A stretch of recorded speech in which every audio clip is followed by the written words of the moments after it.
The evening. Nathaniel Ashford stood alone in the center of his own ballroom, surrounded by candlelight crystal, and 200 people celebrating his name. Was the evening he understood with perfect clarity that he had never once felt less alive. The music swelled. The guests laughed. His glass was full, and his table was set, and the county had assembled to declare him its finest son. And yet, when the dancing began, and the room filled with warmth and color, and the particular bright noise of people enjoying themselves, Nathaniel set down his glass, turned from the crowd, and walked out through the tall garden doors into the cold Virginia night. Alone. Exactly as he had always been. Before we begin, subscribe to the Duke's Diary and stay until the very end of this story, and tell me in the comments which city you are watching from. I want to know how far this story has traveled. The night was clear and still. The kind of September evening that arrives in Virginia like a gift, cool enough to breathe properly, warm enough that the roses along the garden wall had not yet given up their fragrance. Nathaniel stood at the edge of the stone terrace with his hands clasped behind his back and looked out across what had once been the finest garden in the county. It was not fine anymore. He could see that clearly in the moonlight, even if he had stopped truly looking at it years ago. The parterre beds had grown shapeless.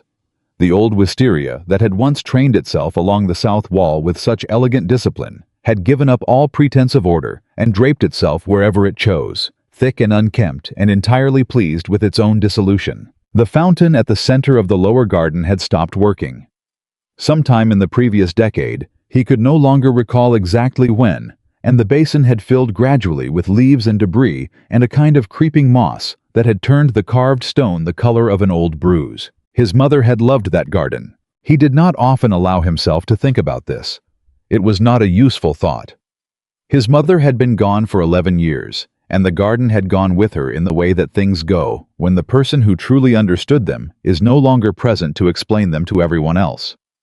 The gardeners came and cut and watered and performed the basic rituals of maintenance, but they could not replace the knowledge that had lived in her, the particular understanding of which plants needed protection and which could be trusted to grow wild and which required something more complicated than either a gentle and consistent attention, unremarkable on any single day, but essential over time. Inside, someone was playing something bright and enthusiastic on the pianoforte. Laughter rose in response. The party was doing what parties did, sustaining itself on champagne and flattery, and the warm animal pleasure of human beings, gathered in a lit room, pleased with themselves and with each other. Nathaniel had hosted this gathering because his solicitor had suggested it. The autumn celebration at Ashford Manor was a county tradition, one that his father had maintained, and his father before him, and the tradition served a function. It reminded people that the Ashford name remained what it had always been: respected, stable, a fixed point in the county's social geography that other families could orient themselves by. Nathaniel understood the function. He had always understood it better than he wished to. He simply did not know why it had never once felt like enough. He turned and looked back through the glass doors at the gathering inside. He could see James Harlow, who owned the tobacco plantation 20 miles south and had more daughters than he knew what to do with, laughing at something with the county magistrate.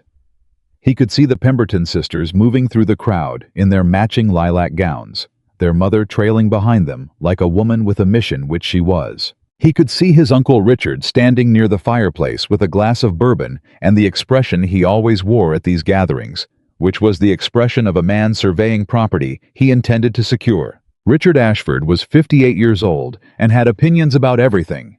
He had opinions about the harvest, about the weather, about the proper maintenance of hedgerows, and the appropriate social obligations of men of standing.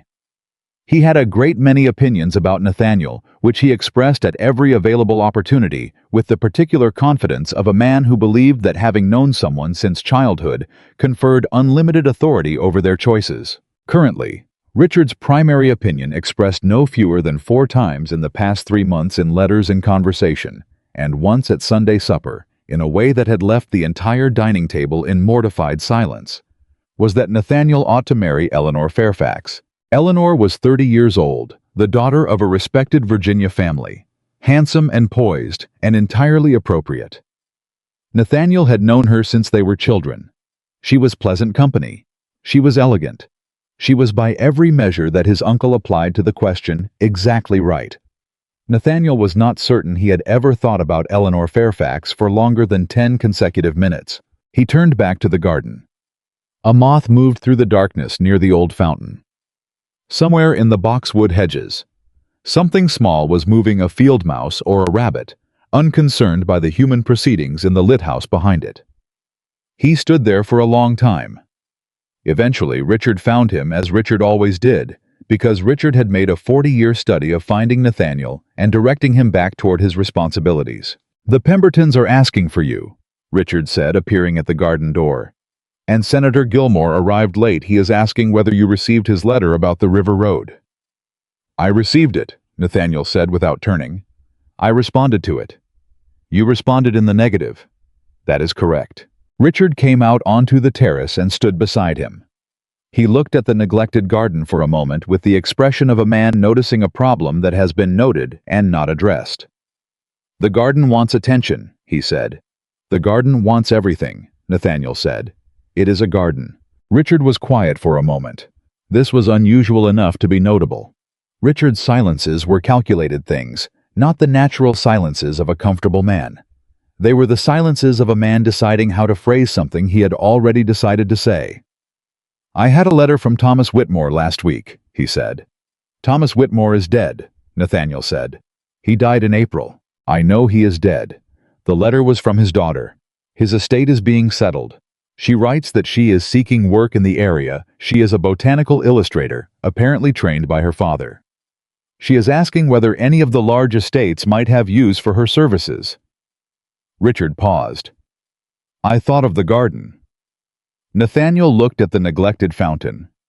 "A botanical illustrator is not a gardener." "No, but she worked alongside her father for years. He was a well-regarded naturalist. He had commissions from half a dozen estates and from the university in Richmond. She writes that she has experience with estate gardens, including restoration work." Another pause. "The Whitmore name was respected. Her father did excellent work. Her father also died with debts," Nathaniel said. He had heard something of this from his own solicitor. The Whitmore estate had been carefully maintained on paper, but had in the final accounting been less secure than it appeared. The pattern was common enough in the county. Families that had once been substantial, gradually worn thin by bad seasons or medical expenses, or simply the accumulated weight of years, maintaining the appearance of solidity long after the substance had shifted. "Which is precisely why the daughter is seeking employment," Richard said with the tone of a man pointing out something obvious. "She is not asking for charity. She is offering professional services. I have gardeners. You have men who cut things back. That is not the same as someone who understands what the garden was meant to be."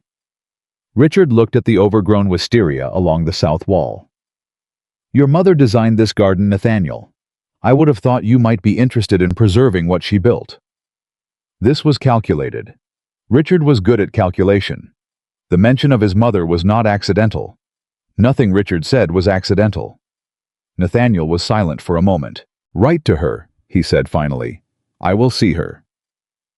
Clara Whitmore arrived on a Tuesday morning in the third week of September, when the light was coming sideways through the trees, and the air had the particular quality it gets in Virginia in autumn, clear and faintly sharp, the smell of leaves beginning their slow surrender. She arrived in a hired carriage with a battered trunk, a leather satchel worn soft with use, and a sizable portfolio case that she carried herself. Declining the footman's assistance with a polite firmness that suggested this was not the first time she had been offered help she did not need, Nathaniel observed her arrival from the study window. This was not something he had planned. He had been working at his desk when he heard the carriage on the gravel drive and had stood to look out of habit. He registered several things in quick succession. She was younger than he had expected. He had formed an impression from Richard's description, the daughter of a naturalist seeking employment after her father's death, that suggested someone older, more weathered. Clara Whitmore was perhaps 27, with the kind of composed face that suggested she had learned early to arrange her expression carefully before walking into rooms where she was not sure of her welcome. She was not conventionally striking. She was not the sort of woman who drew immediate notice. But she moved through the unfamiliar yard of an unfamiliar estate with a particular quality of attention, looking at things, actually looking at them, the house and the grounds and the neglected garden, visible from the drive that Nathaniel found himself watching with more interest than he had expected. She glanced at the garden. She stopped, not dramatically, not conspicuously. She simply paused for a moment with her portfolio case against her side and looked at the overgrown south wall, and something in her expression shifted. Something small and private. The expression of a person seeing a problem and immediately beginning to think about it. Then she continued walking toward the entrance. He returned to his desk. He told himself he was not curious. Mrs. Hartley, the housekeeper, brought Miss Whitmore to the study 30 minutes later. Nathaniel did not stand when she entered, which was not rudeness, or was not entirely rudeness, but the particular test he applied to people he was uncertain about. The people who noticed and were offended by it usually told him something useful about themselves. The people who did not notice it told him something different. Clara Whitmore noticed it. He was almost certain of that, but she did not react to it. She simply crossed the room when Mrs. Hartley introduced her, set her portfolio case on the chair beside his desk without asking permission to do so, and looked at him with the direct gaze of someone who had decided to begin rather than wait. "Thank you for seeing me, Mr. Ashford," she said. "Nathaniel," he said. "This is a working conversation. I do not need ceremony." She accepted this without comment. "Then I will be direct. I understand you are considering work on the estate gardens. I would like to show you what my father and I produced for the Calvert estate in Richmond 2 years ago. They had a similar situation, a historically significant garden that had been allowed to become unmanageable. The restoration took 14 months. I can show you the documentation." She opened the portfolio case. He had expected drawings. What she produced was something more considered a careful record of the Calvert restoration in stages. The original condition documented in precise illustrations, followed by the work plan, followed by the progress sketches, followed by the final botanical record of the recovered garden. Each page was dated. Each plant was identified in both common and Latin nomenclature in her father's hand, with annotations in a smaller, neater hand that he understood was hers. He turned the pages without speaking. She did not fill the silence which he noted. Most people filled silences. They felt the pressure of quiet and reached for words to relieve it. Clara Whitmore waited with the patience of someone who had made peace with the fact that good work does not require narration. "The Calvert family was satisfied," he said. "Completely," she said. "Mr. Calvert has written a letter if you would like it. I did not bring it today because I thought it presumptuous to assume you would doubt my word before I had given you reason to." He looked up. Her expression was entirely composed. There was no challenge in it, or not precisely challenge. There was something more precise than challenge, the calm confidence of someone who knows the value of what they are offering and does not feel the need to perform it. He looked back at this portfolio. "My garden," he said, "is in a considerably worse condition than the Calvert estate." "I know," she said. "I looked at it from the drive." "And you still want the commission?" "I would like to see it properly first," she said. "But yes, I believe restoration is possible. Though I want to say clearly before we discuss terms, I would need to understand what the garden was intended to be. Not just its current condition, but its original design. Do you have records from when it was established?" He looked at her. "My mother kept records," he said. "Journals, planting diagrams. I believe they are in the estate library somewhere." "Then that is where I should begin," she said, "before I begin anywhere else." He was quiet for a moment. The study was well lit at this hour, the morning sun coming through the east window and falling across the desk between them.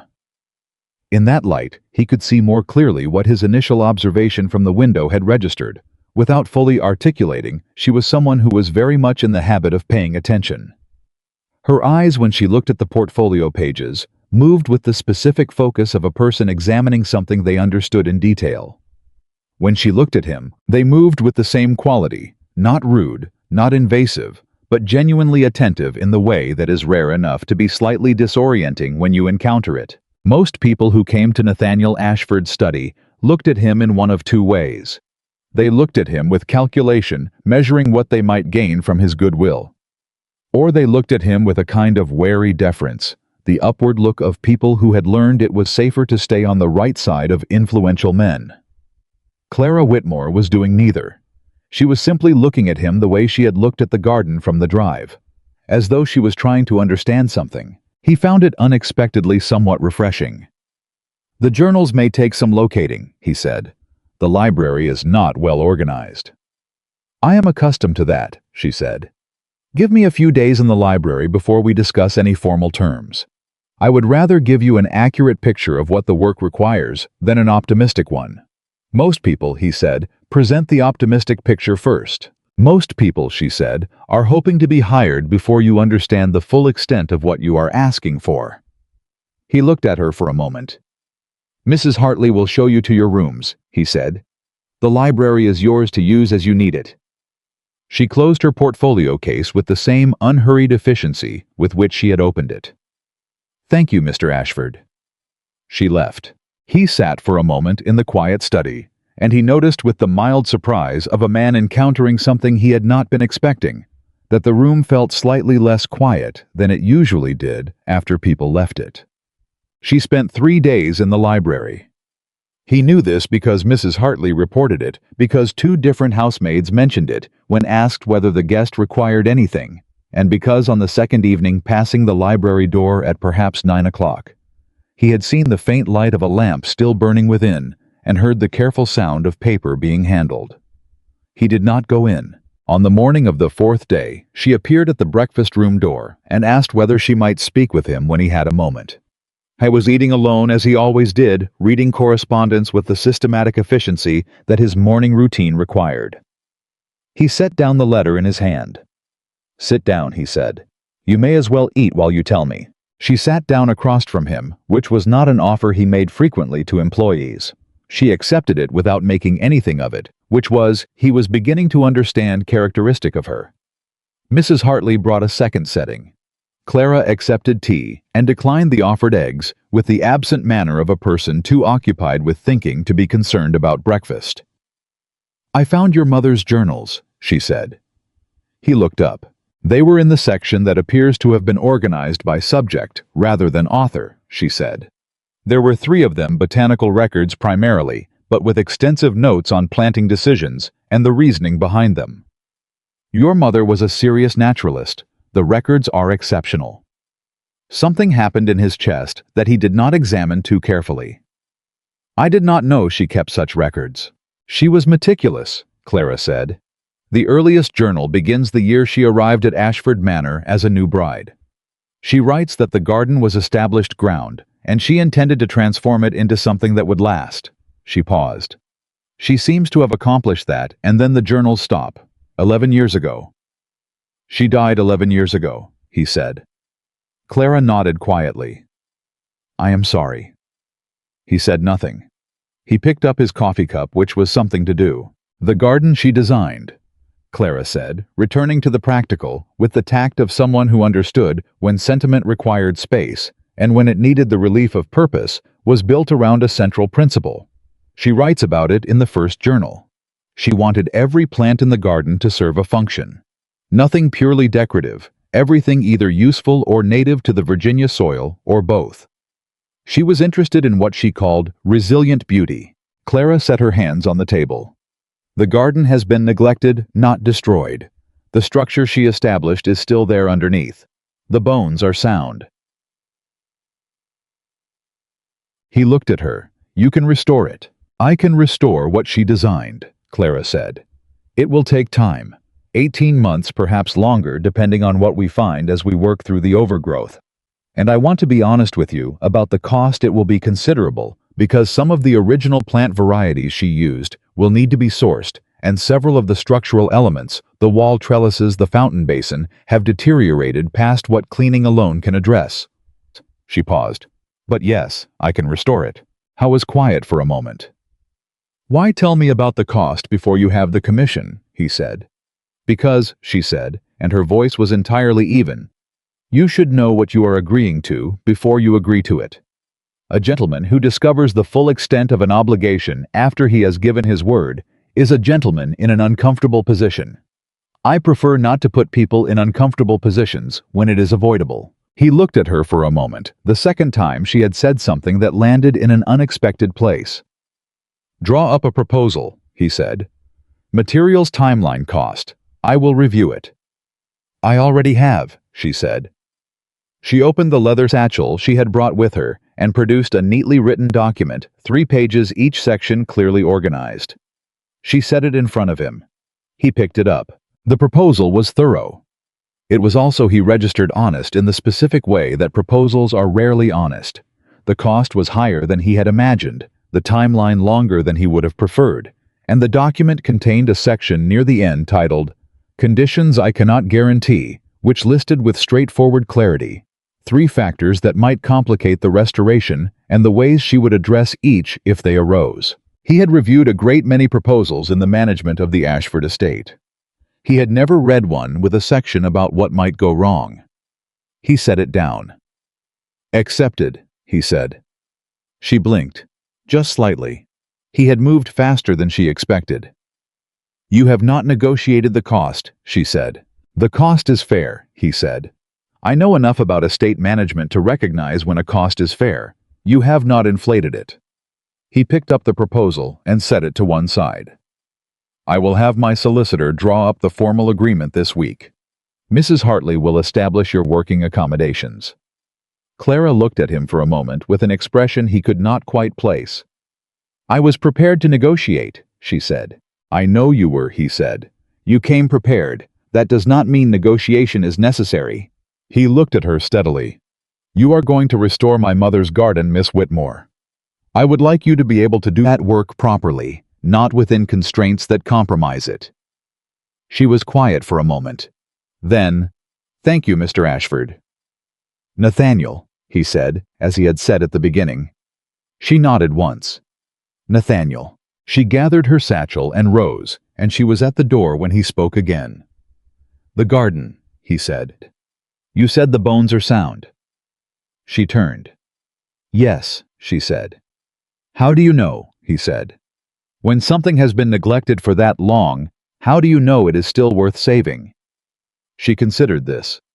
Not quickly, she had the quality of someone who did not answer questions before they had finished forming inside her. "Because neglect is not the same as damage," she said. "A garden that has been let go still has its roots. It still has its structure. The question is not whether it can grow.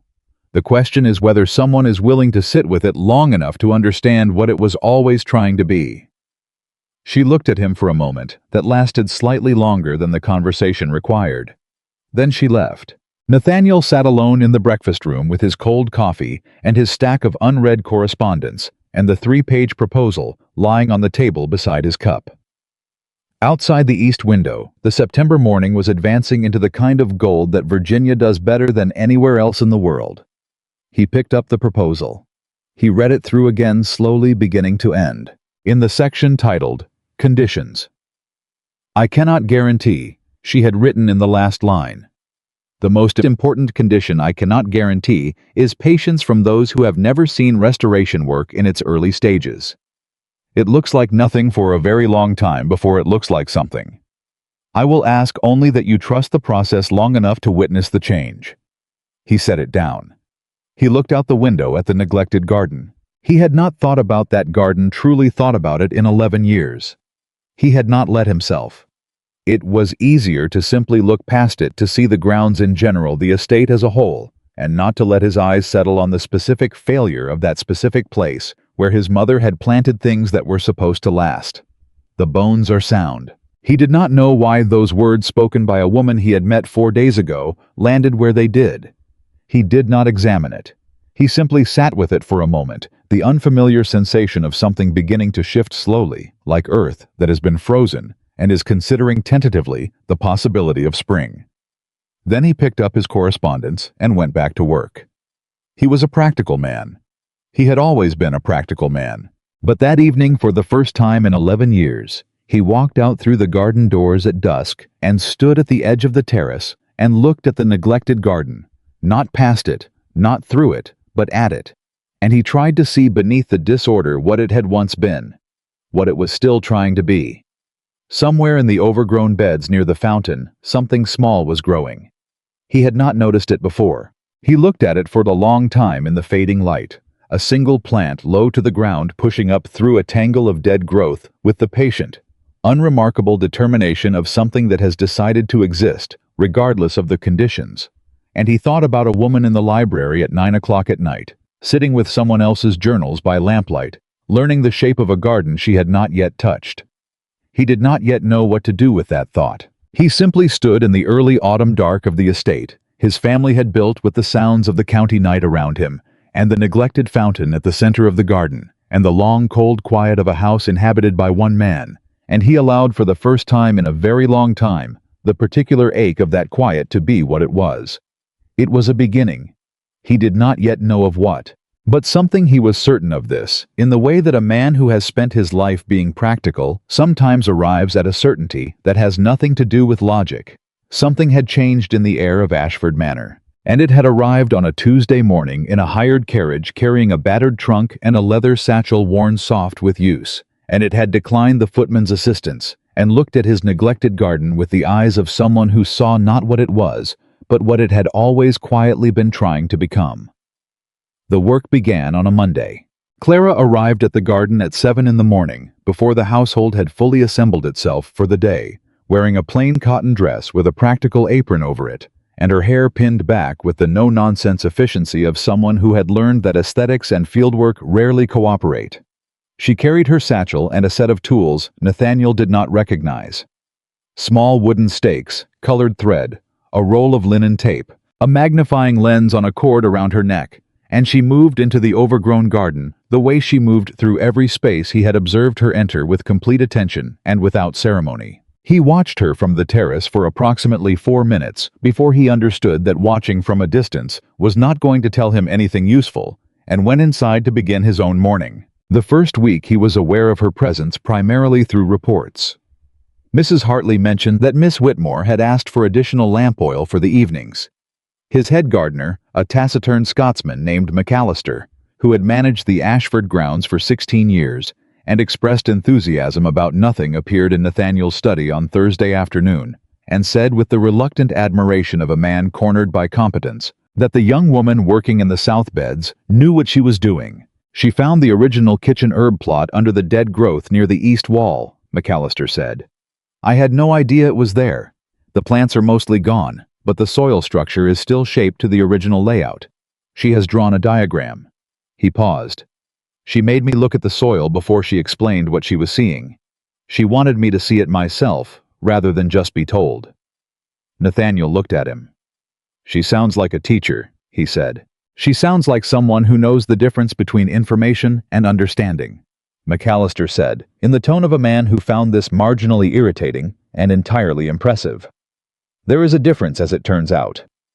Nathaniel agreed to the additional staffing. Clara had requested 2 younger gardeners to assist with the heavy clearing work and returned to his correspondence. I thought about the difference between information and understanding for longer than the conversation warranted. The second week their paths began to cross more regularly. This was partly the natural consequence of a large project underway on a property where one person was responsible for both the project and the property. Nathaniel had legitimate reasons to walk through the garden. He had always walked the estate grounds in the morning, a habit inherited from his father, and the garden was large enough that encountering Clara at work was not arranged, but simply what happened when 2 people occupied the same space on a consistent schedule. He told himself this. On Wednesday morning, he found her at the south wall with her back to him, standing very still, looking at something in the old wisteria with an attention so concentrated that she did not hear him approach until he was within a few feet of her. She did not startle.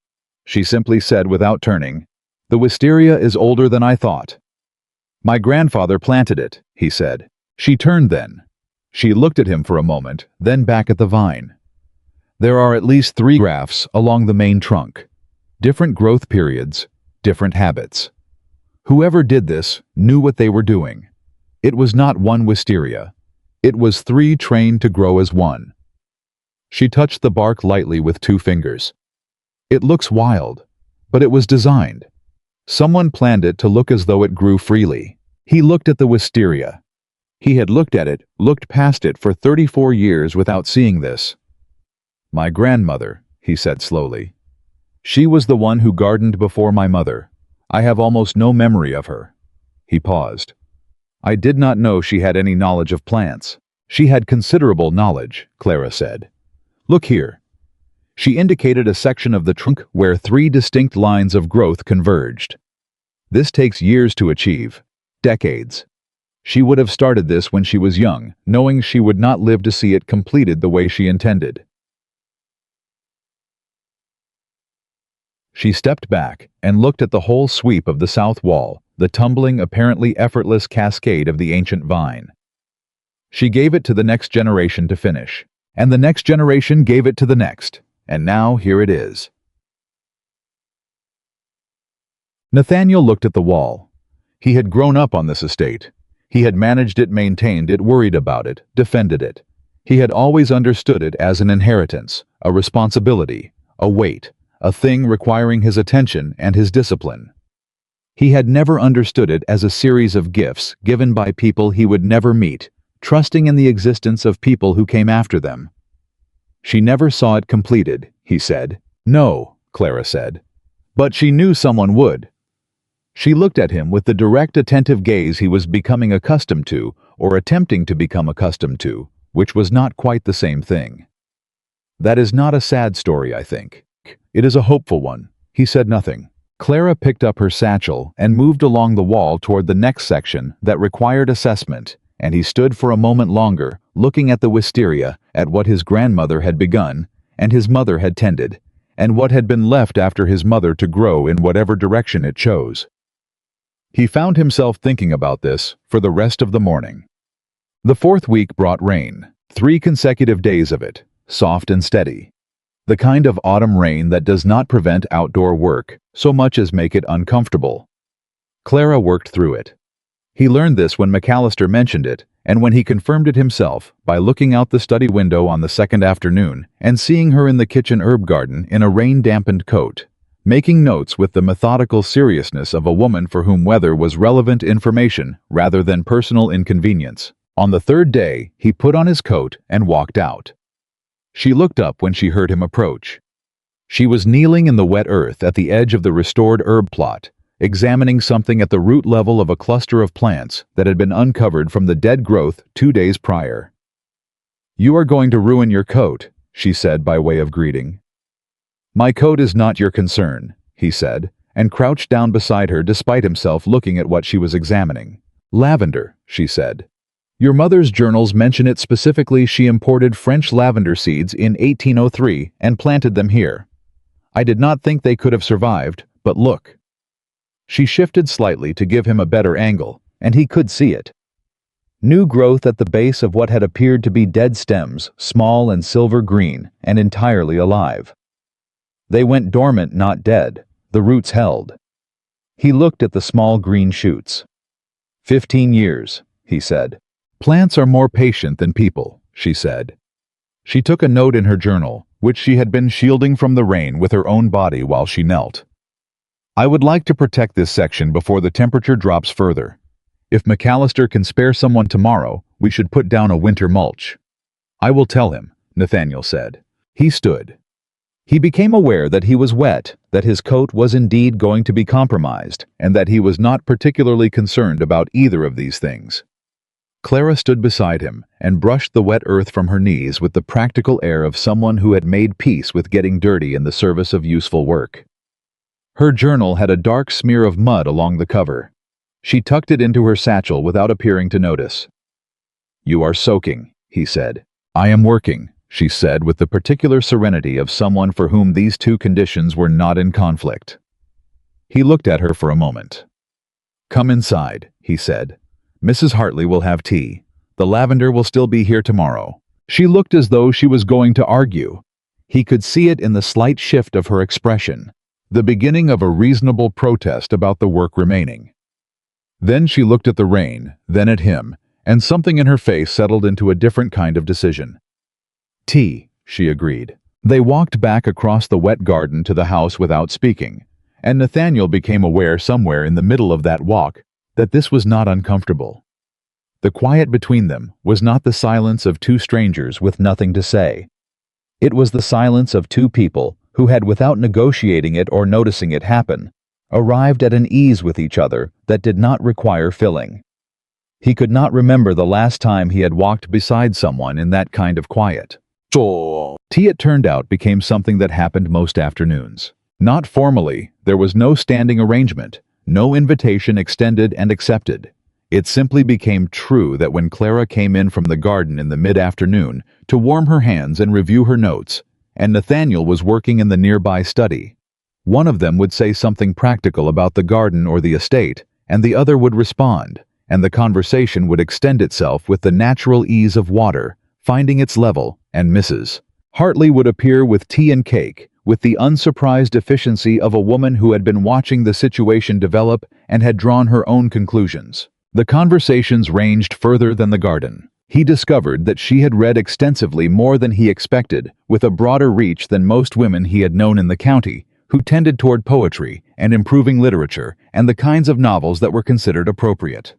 Clara had read those too, but she had also read natural philosophy, botanical science, 2 books on agricultural reform that Nathaniel himself had read, and a history of Virginia estates that he had not encountered. "Where did you find the agricultural reform texts?" he asked on a Thursday afternoon when the rain had finally stopped and the autumn light was coming through the study windows in long gold lines. "My father's library," she said. She was sitting across from him with her tea and her notebook reviewing the week's documentation. He believed strongly that a woman who understood the land she worked in was a better illustrator than one who only knew how to draw it. "He made me read everything he read." She paused.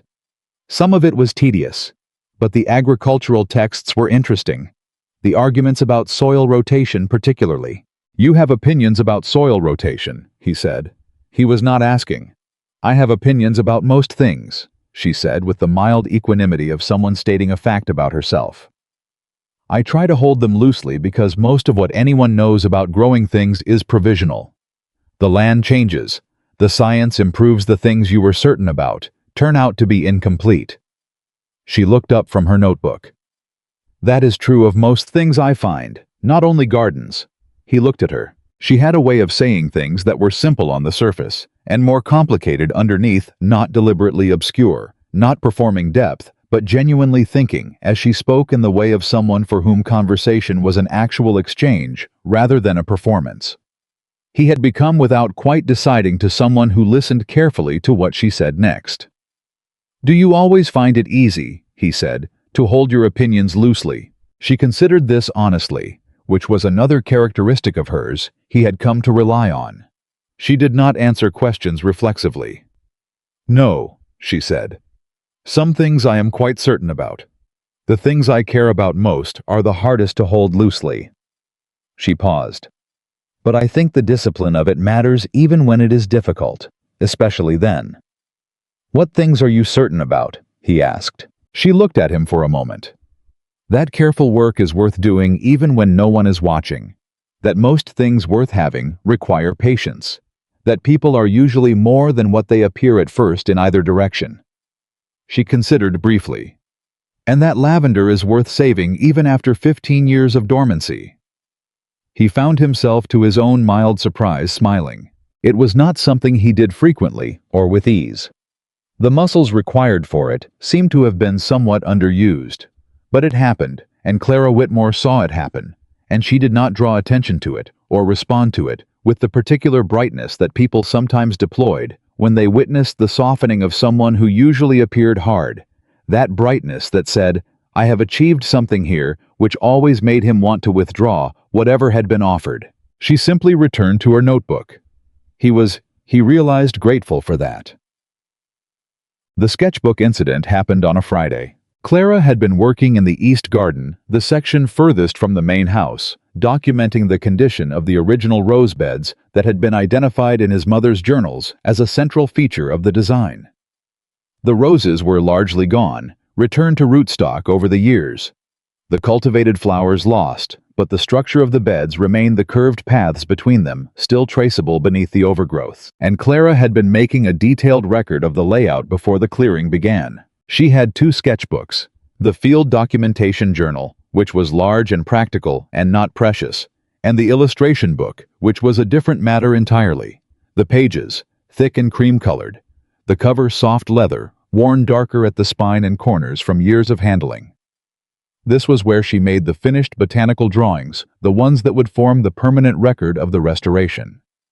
She carried it separately from the field journal, with the care that people give to irreplaceable things. Nathaniel found her at the far end of the east garden path, very still, looking at the ground with an expression he had not seen on her before. The illustration book was in the dirt. She had set it on the garden wall to have her hands free while she took measurements, and it had fallen. He could see the arc of where it had landed. The corner of the cover, bent slightly inward, several pages fanned open against the damp earth. She was looking at it the way a person looks at something they are not yet ready to assess, because the assessment might be worse than the uncertainty.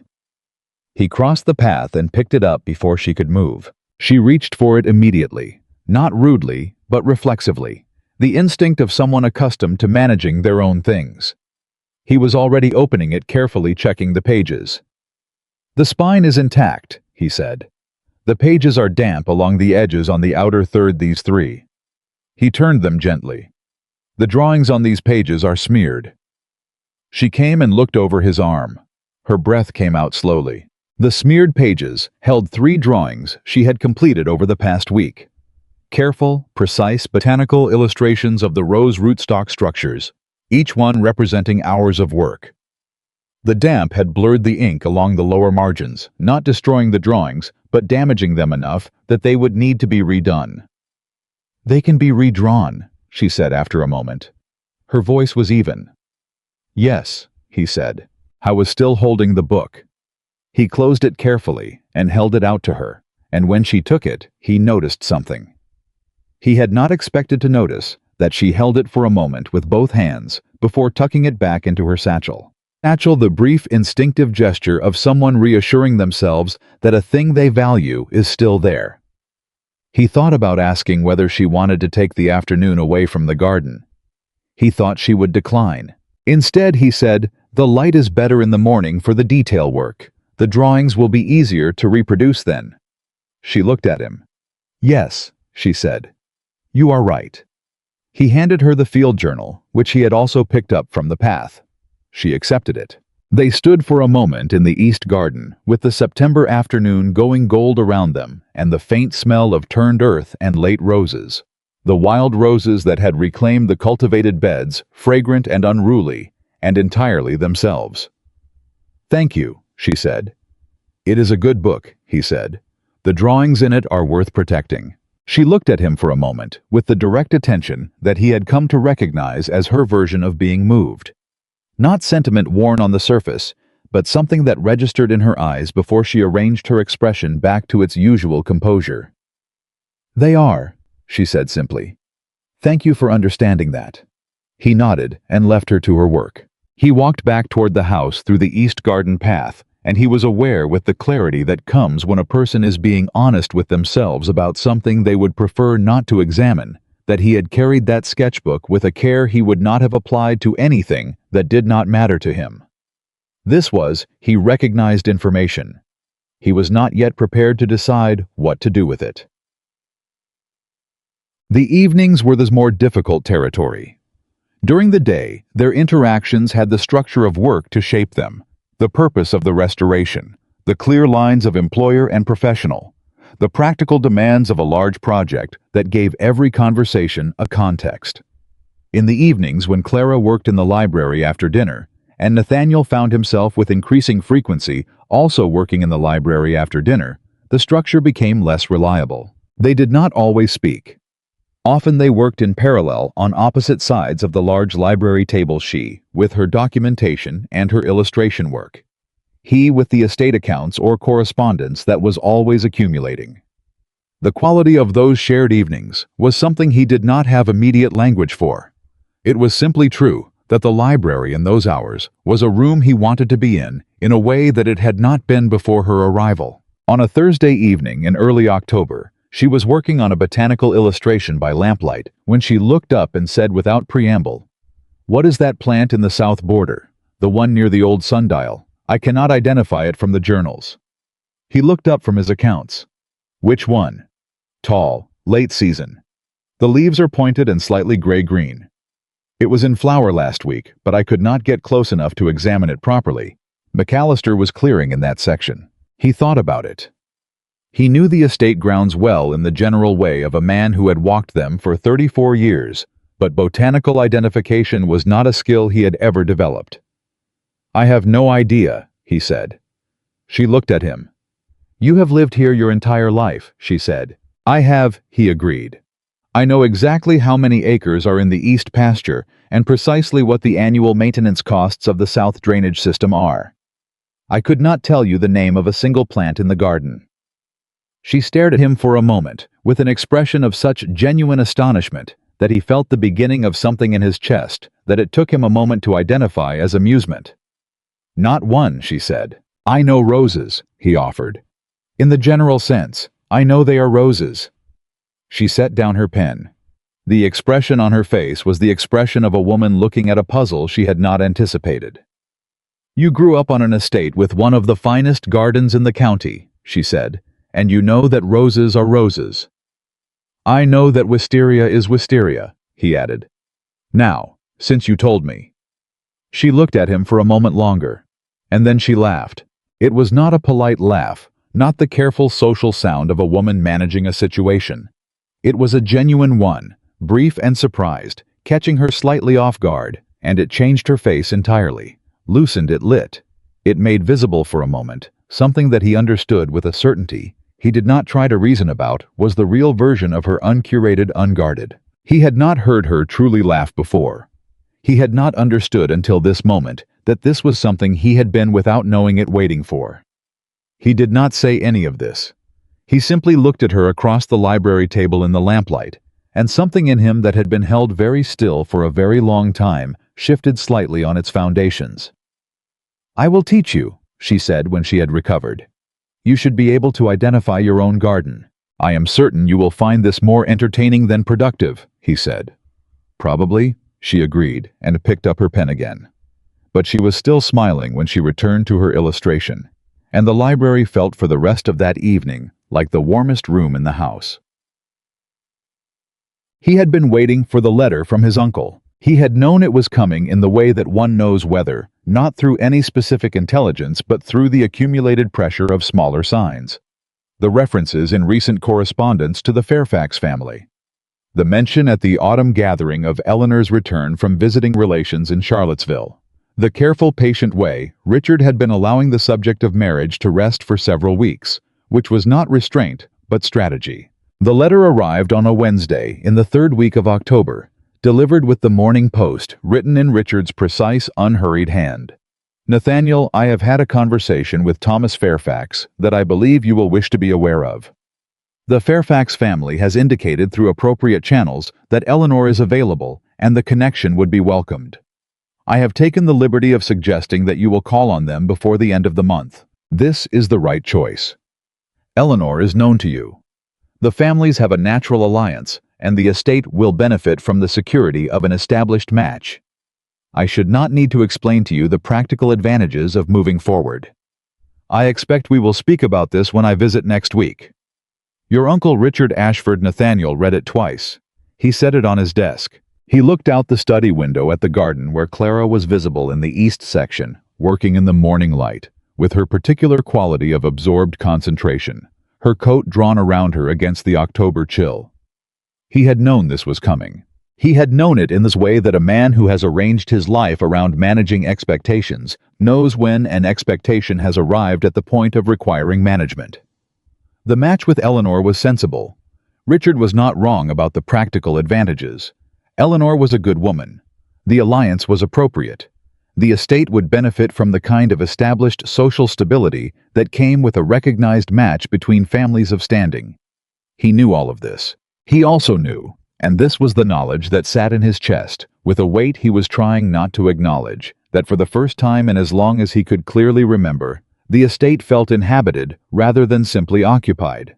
That the mornings had acquired a quality he looked forward to instead of simply proceeding through. That there was a woman in his library in the evenings, and a woman in his garden in the mornings, and the difference between his life before October and his life in October was a specific, undeniable difference that he had been very carefully not examining, because to examine it was to arrive at a conclusion that created difficulties he did not know how to address. He folded the letter and set it in the desk drawer. He did not go out to the garden. He worked at his desk all morning, and he was precise and efficient, and he managed every item of correspondence with the disciplined attention that his father had taught him was the appropriate response to every difficulty work.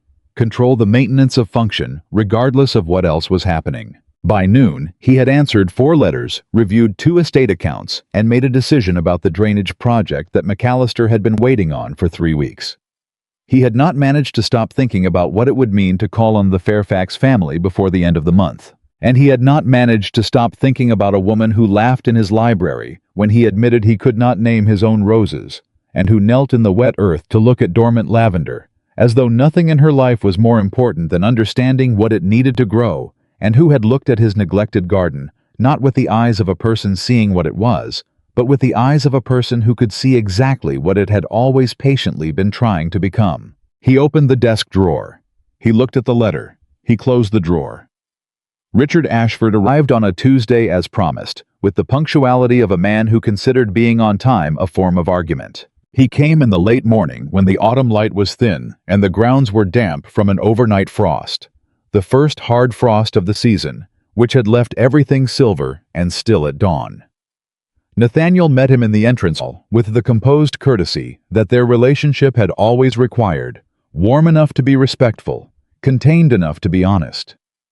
Richard was not an easy man to welcome, but he was family, and Nathaniel had spent 34 years understanding that family and ease were not always the same condition. Richard accepted coffee in the study and spent the first 20 minutes discussing the tobacco harvest, the state of the county roads, and a legal dispute between 2 neighboring landowners that had been working its way through the courts for 3 years with no resolution in sight. Nathaniel listened and responded appropriately. He had learned over the years that Richard's conversations had a structure. The relevant thing was never first. The relevant thing came after the stage had been set, after the atmosphere had been established, after the person being spoken to had relaxed into the assumption that the conversation was ordinary. "I presume you received my letter," Richard said when the coffee was finished and the county roads had been thoroughly addressed. "I did," Nathaniel said. And I read it," Nathaniel said, as one does with letters. Richard looked at him with the expression of a man who has been patient for a long time and is beginning to find patience less interesting than resolution. "Thomas Fairfax is expecting a response. I gave him reason to expect one. I would not have done so without understanding that it was the appropriate direction." "You assumed," Nathaniel said evenly. "I know you," Richard said, "which amounts to the same thing." He set down his coffee cup with the deliberate care of someone placing a piece in a considered position. "Nathaniel, you are 34 years old. The estate requires an heir. The Fairfax Alliance offers financial advantages that are not incidental. The Fairfax lands adjoin the southern border, and the combined holdings would be among the most significant in the county. Eleanor is a woman of good character who understands the demands of managing a property of this kind." He paused. "There is no reasonable argument against this." Nathaniel was quiet for a moment. He had prepared for this conversation.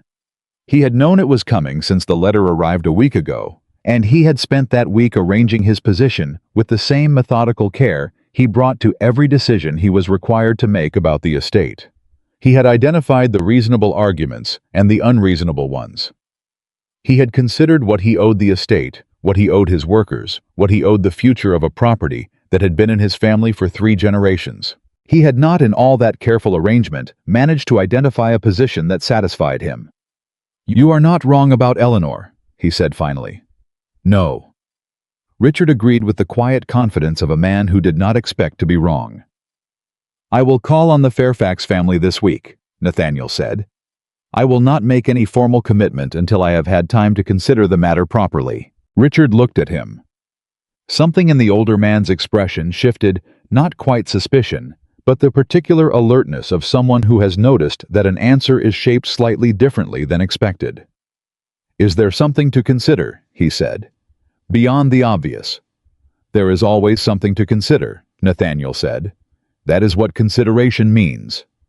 Richard held his gaze for a moment. Then he nodded, accepting this, and moved the conversation forward to the estate accounts. But Nathaniel saw him on the way out. Pause at the study window. He saw him look at the garden. He saw him observe the visible progress of the restoration work, the cleared beds, the new stakes and markers, the section of south wall where the wisteria had been carefully trained, back and supported, and then observe at the far end of the east path the figure of Clara Whitmore, making her methodical way through the morning with her satchel and her tools and her complete absorbed attention. Richard said nothing. He turned from the window and continued toward the door and exchanged the appropriate farewells. But he had seen. And Nathaniel understood with the clarity of long familiarity that Richard had filed what he had seen in the place where he filed things that required his future attention. He called on the Fairfax family on Thursday. The Fairfax estate was 12 miles south of Ashford Manor, a handsome property, well managed, the kind of place that communicated solidity and good judgment at every point of entry. Eleanor received him in the parlor with the composed grace that had always characterized her. She was a genuinely poised woman, unhurried, with the kind of manner that makes other people feel that whatever room they are in is the appropriate one for the occasion. They drank tea and spoke for an hour about the harvest, about mutual acquaintances, about the changes in the county over the past decade. Eleanor had always been easy to talk to in the specific way of someone who is skilled at conversation. She asked the right questions, responded to the right things, maintained the pleasant flow of social exchange without demanding anything particular of him. He drove home through the late afternoon and found himself unable to remember a single thing she had said that had surprised him. This was not her failure. He understood that. Eleanor Fairfax was exactly what she had always been: accomplished, appropriate, genuinely kind, and the absence of surprise was not a flaw in her character. It was simply the truth of what had always been true, that she and Nathaniel had known each other for 20 years without ever once saying something that had made the other person need to stop and reconsider what they thought. He turned the carriage through the Ashford Manor gate as the light was failing. In the east garden, visible through the line of trees, he could see the lamp Clara had set on the garden wall to extend her working hours into the early evening. A small fixed light in the gathering dark of the grounds, steady and patient and entirely itself. He sat in the carriage for a moment longer than was necessary before going inside.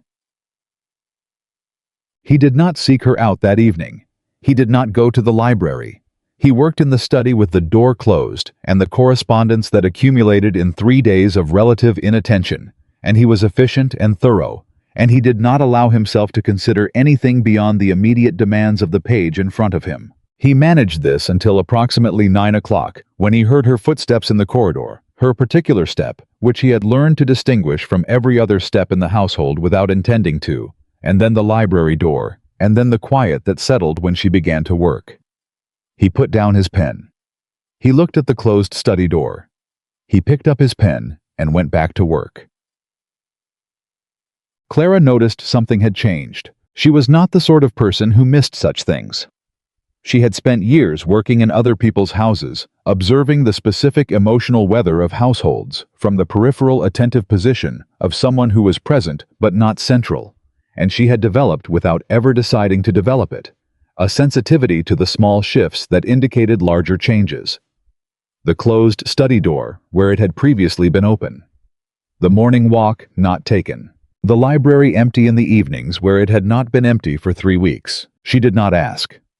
That was not her way, and she was also not certain she wanted the answer with the same clarity that she was aware she was avoiding seeking it.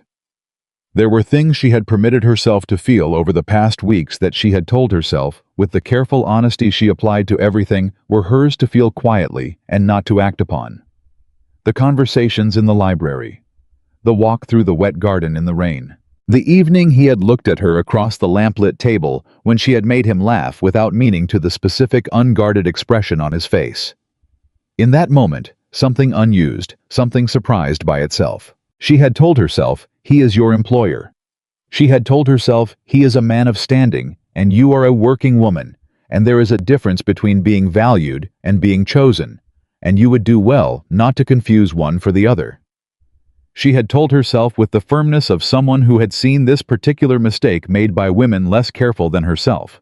He may find you interesting without finding you possible. She had told herself all of these things. She had believed them.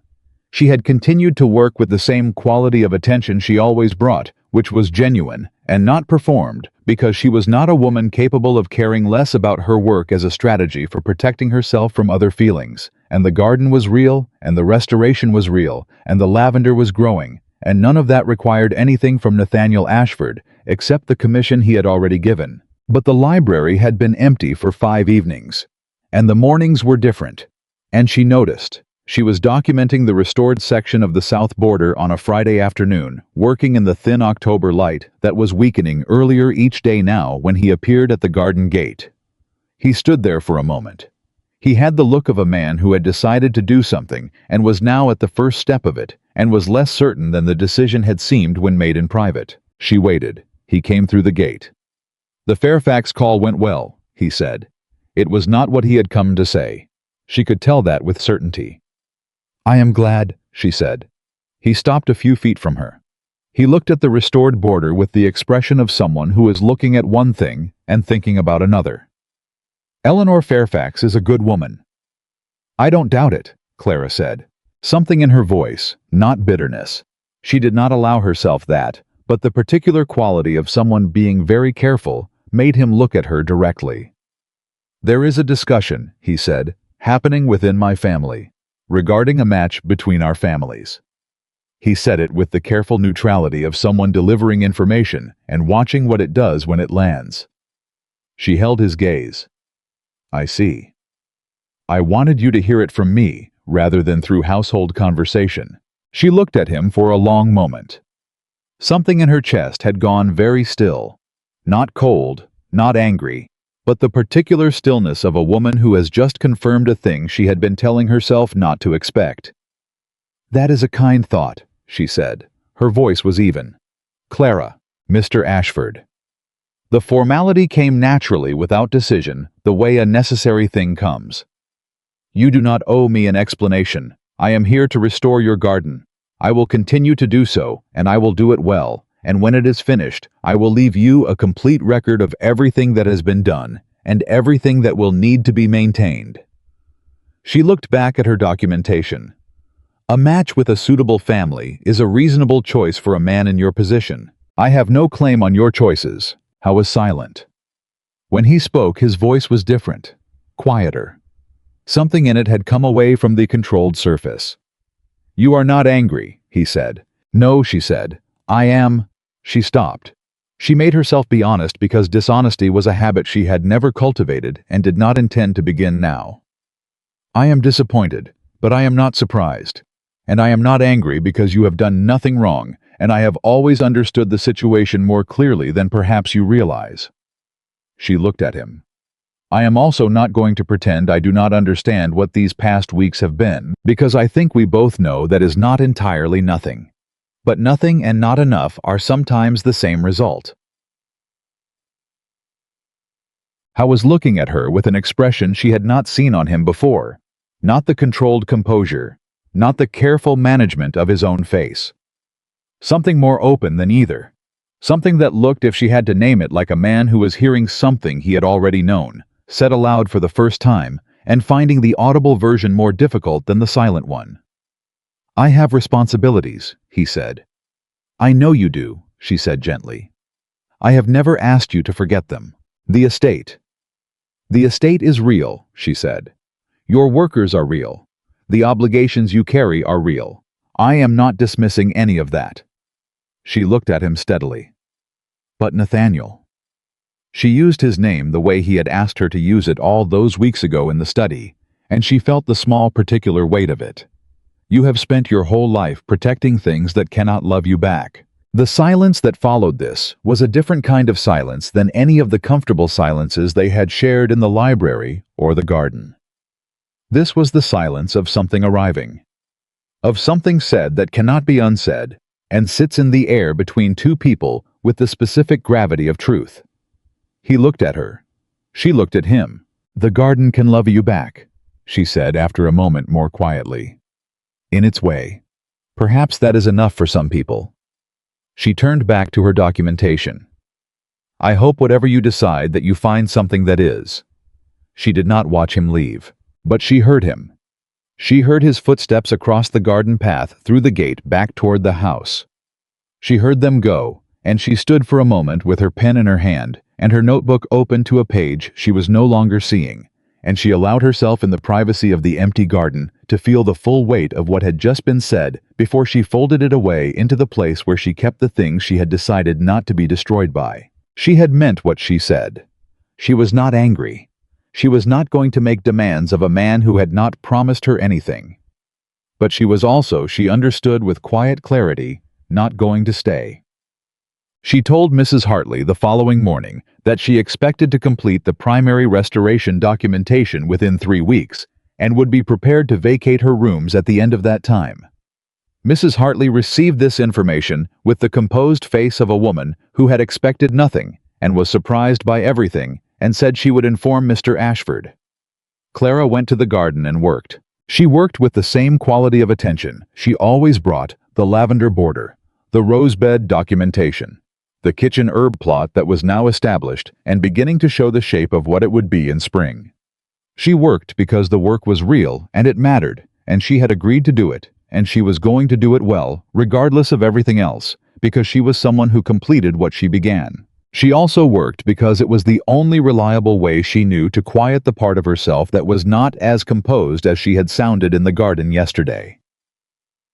Nathaniel found out about the Fairfax finances on a Saturday. It came through his solicitor, a man named Graves, thorough and discreet, who arrived unexpectedly on the Saturday morning with a document case and an expression that Nathaniel recognized as the expression of someone bearing information they wished they did not have to deliver. The Fairfax estate, Graves explained with the careful precision of a man who understood that every word carried weight, had been carrying a significant debt load for the past 4 years.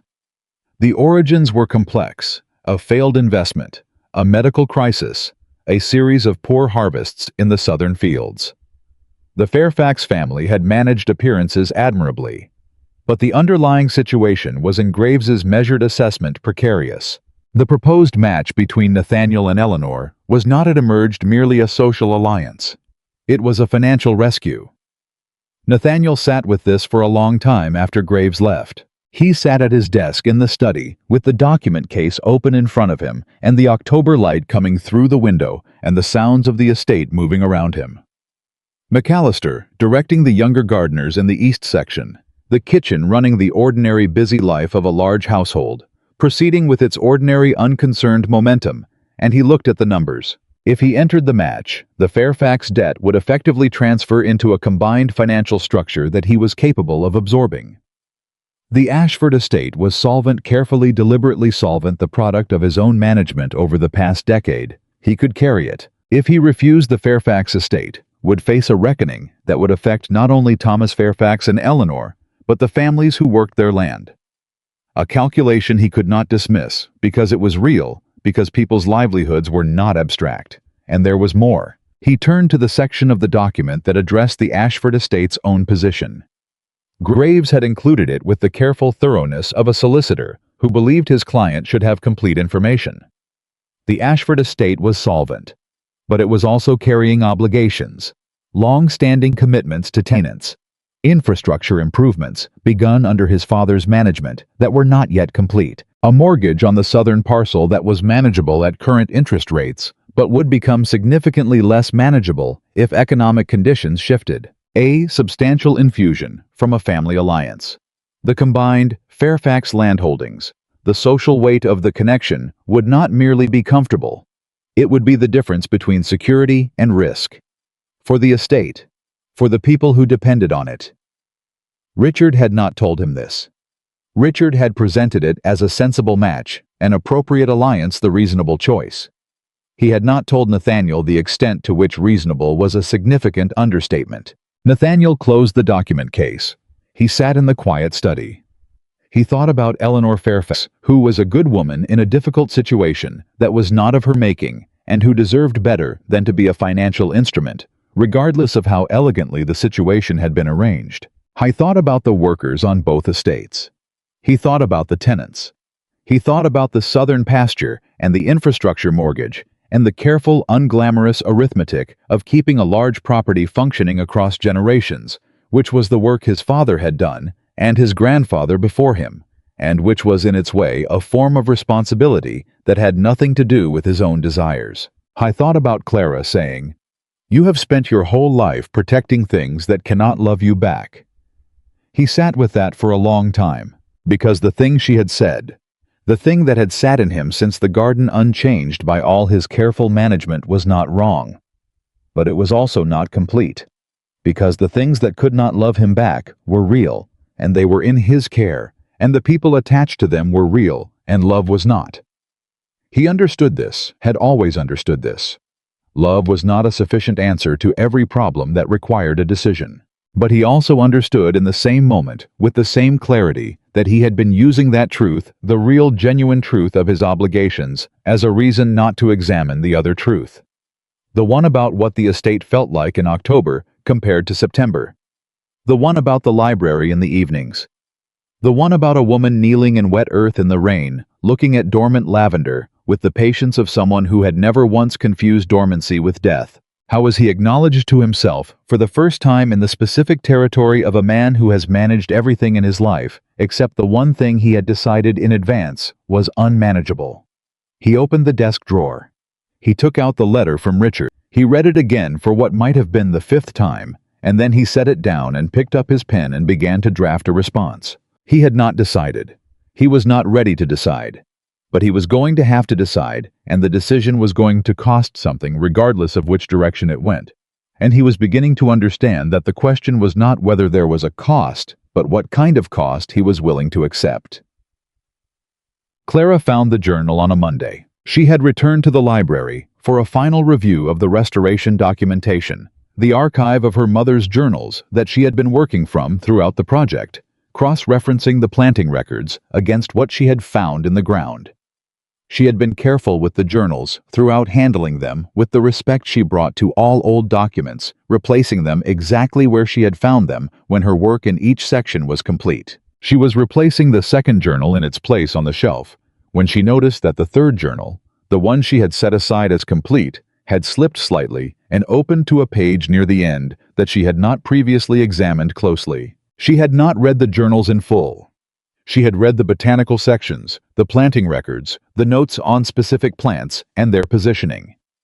She had understood them as professional documents, the working records of a dedicated amateur naturalist, and had treated them accordingly, taking what was relevant to the restoration and leaving the rest undisturbed. But the page the journal had fallen open to was not a botanical record. It was dated in a different way from the planting entries, not a specific date, but a season. Autumn. Late. The handwriting was the same, but the tone was different, less precise, more uneven, as though the pen had been moving with more feeling than usual. She should not read it. She knew she should not read it. She read it. It was short. A paragraph, perhaps less.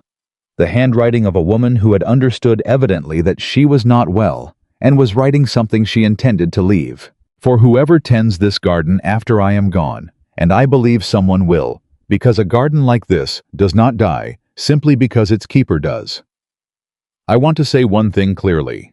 The plants will teach you what they need if you sit with them long enough to listen. The soil will tell you its history if you learn to read it. But the person who tends this place is also a living thing, and living things need more than duty. Do not let the estate become a reason to forget that. Do not let responsibility become a language for loneliness. And if you are reading this, and you are my son, Nathaniel, who I believe will be the one, because he has always been the one who stayed, never let duty become an excuse for a lonely heart. Clara stood in the library with the journal in her hands. She stood there for a long time. Then she closed it carefully, the way she closed all old things, with the respect owed to something that had survived beyond its author, and carried more than it knew.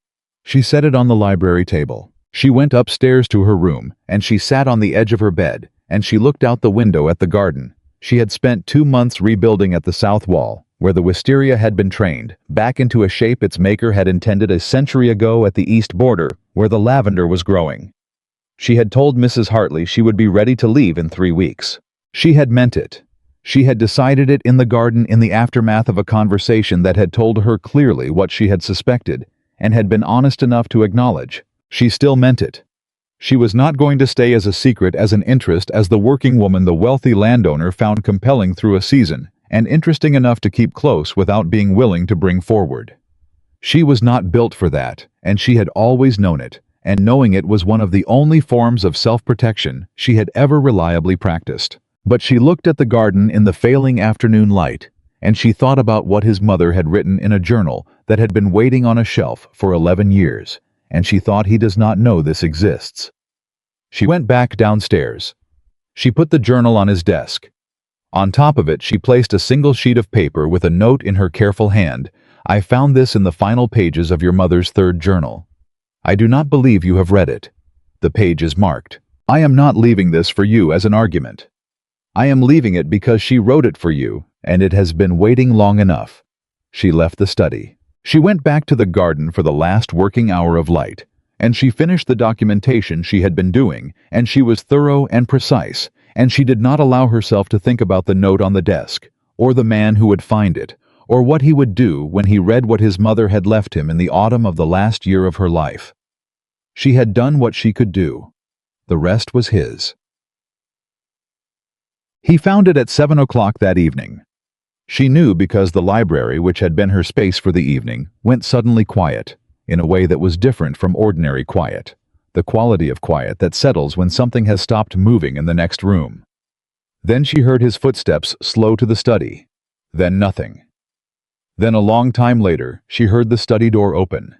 She heard him in the corridor. She heard him stop outside the library door. She looked at the page in front of her without seeing it. He did not come in. After a moment, she heard him walk away down the corridor toward the main staircase. Not his usual direction, the direction that went toward his rooms, but toward the back of the house, toward the garden door. She sat very still. She heard the garden door open and close. Through the library window, in the cold October dark, she could see the faint shape of him crossing the east garden path toward the south wall where the wisteria was. He stood there for a long time alone in the dark of his own garden, and she watched him from the lit window without being able to see his expression or know what he was carrying, only the shape of him still and quiet in the place where his grandmother had planted something intended to outlast her. She looked down at her notebook.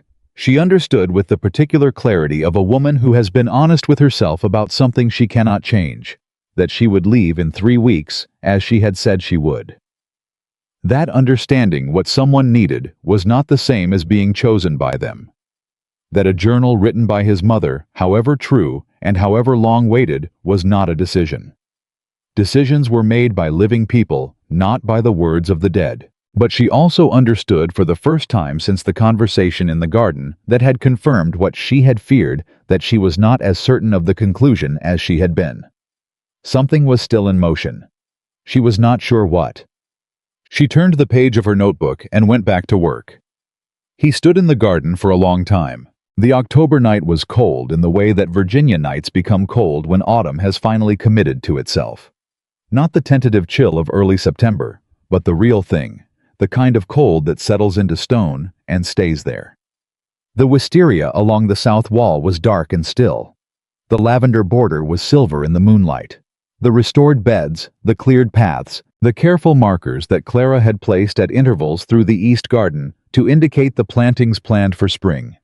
All of it was visible in the cold clarity of the night, the shape of what the garden had been and what it was becoming laid out around him with a precision he had not been capable of seeing 2 months ago. He held his mother's journal. He had brought it out with him without deciding to, had simply carried it when he left the study, the way a person carries something they are not yet ready to put down. It was thin, the third journal, and he had read the final pages in the study with the particular quality of attention that a person gives to words they understand they should have had access to long ago, and somehow did not. Never let duty become an excuse for a lonely heart. He stood at the south wall where his grandmother had begun the wisteria and his mother had tended it, and he had let it go, and Clara Whitmore had come and found it still alive beneath all the years of neglect.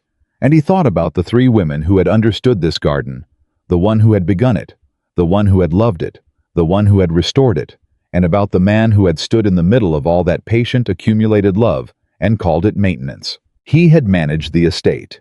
He had maintained the grounds. He had preserved the name and the property and the financial stability that 3 generations of his family had built. He had done all of this with the disciplined competence his father had modeled, and he had never once in all of it understood the difference between maintaining something and tending it. Maintaining was what you did when you were keeping something from getting worse. Tending was what you did when you believed it could still become what it was meant to be. Clara had come here to tend. He had only ever known how to maintain. He looked at the journal in his hands. The last unfinished entry unfinished because she had not had time to complete it, because she had written what she needed to write in the time she had remaining, and had trusted it to outlast her sat in the pages, like something that had been waiting with perfect patience for the right person to find it. She had written it for him. He was certain of that. Nathaniel, who I believe will be the one because he has always been the one who stayed. He had stayed. He had done nothing but stay in every sense that did not require him to be present in the ways that truly cost something. He had stayed in the house and managed the estate, and maintained the reputation, and kept the name, and refused for 34 years to risk anything that might demonstrate that he was something more than the sum of his obligations.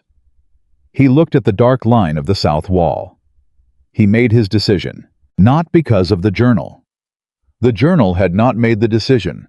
It had simply stripped away the final pretense that the decision had not already been made in the garden 3 days ago, in the library, in October evenings, in the East Garden on a wet Wednesday morning, when a woman in a rain-dampened coat had said the bones are sound and meant something that had nothing to do with gardens.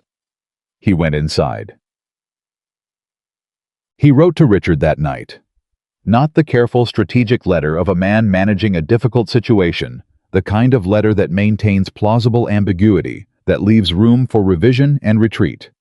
He wrote the direct letter, the one that said the thing plainly, and left Richard with nothing to work with, except the fact of it. Uncle, I will not be calling on the Fairfax family again. I understand the financial dimensions of the situation better than I did when we last spoke. My solicitor has been thorough, and I have considered them fully. The estate will manage its obligations without the Fairfax alliance. This is my determination, made with full understanding of the consequences, and it is not subject to revision. I will explain my reasons when I see you. I ask that you not contact Thomas Fairfax until we have spoken. Nathaniel.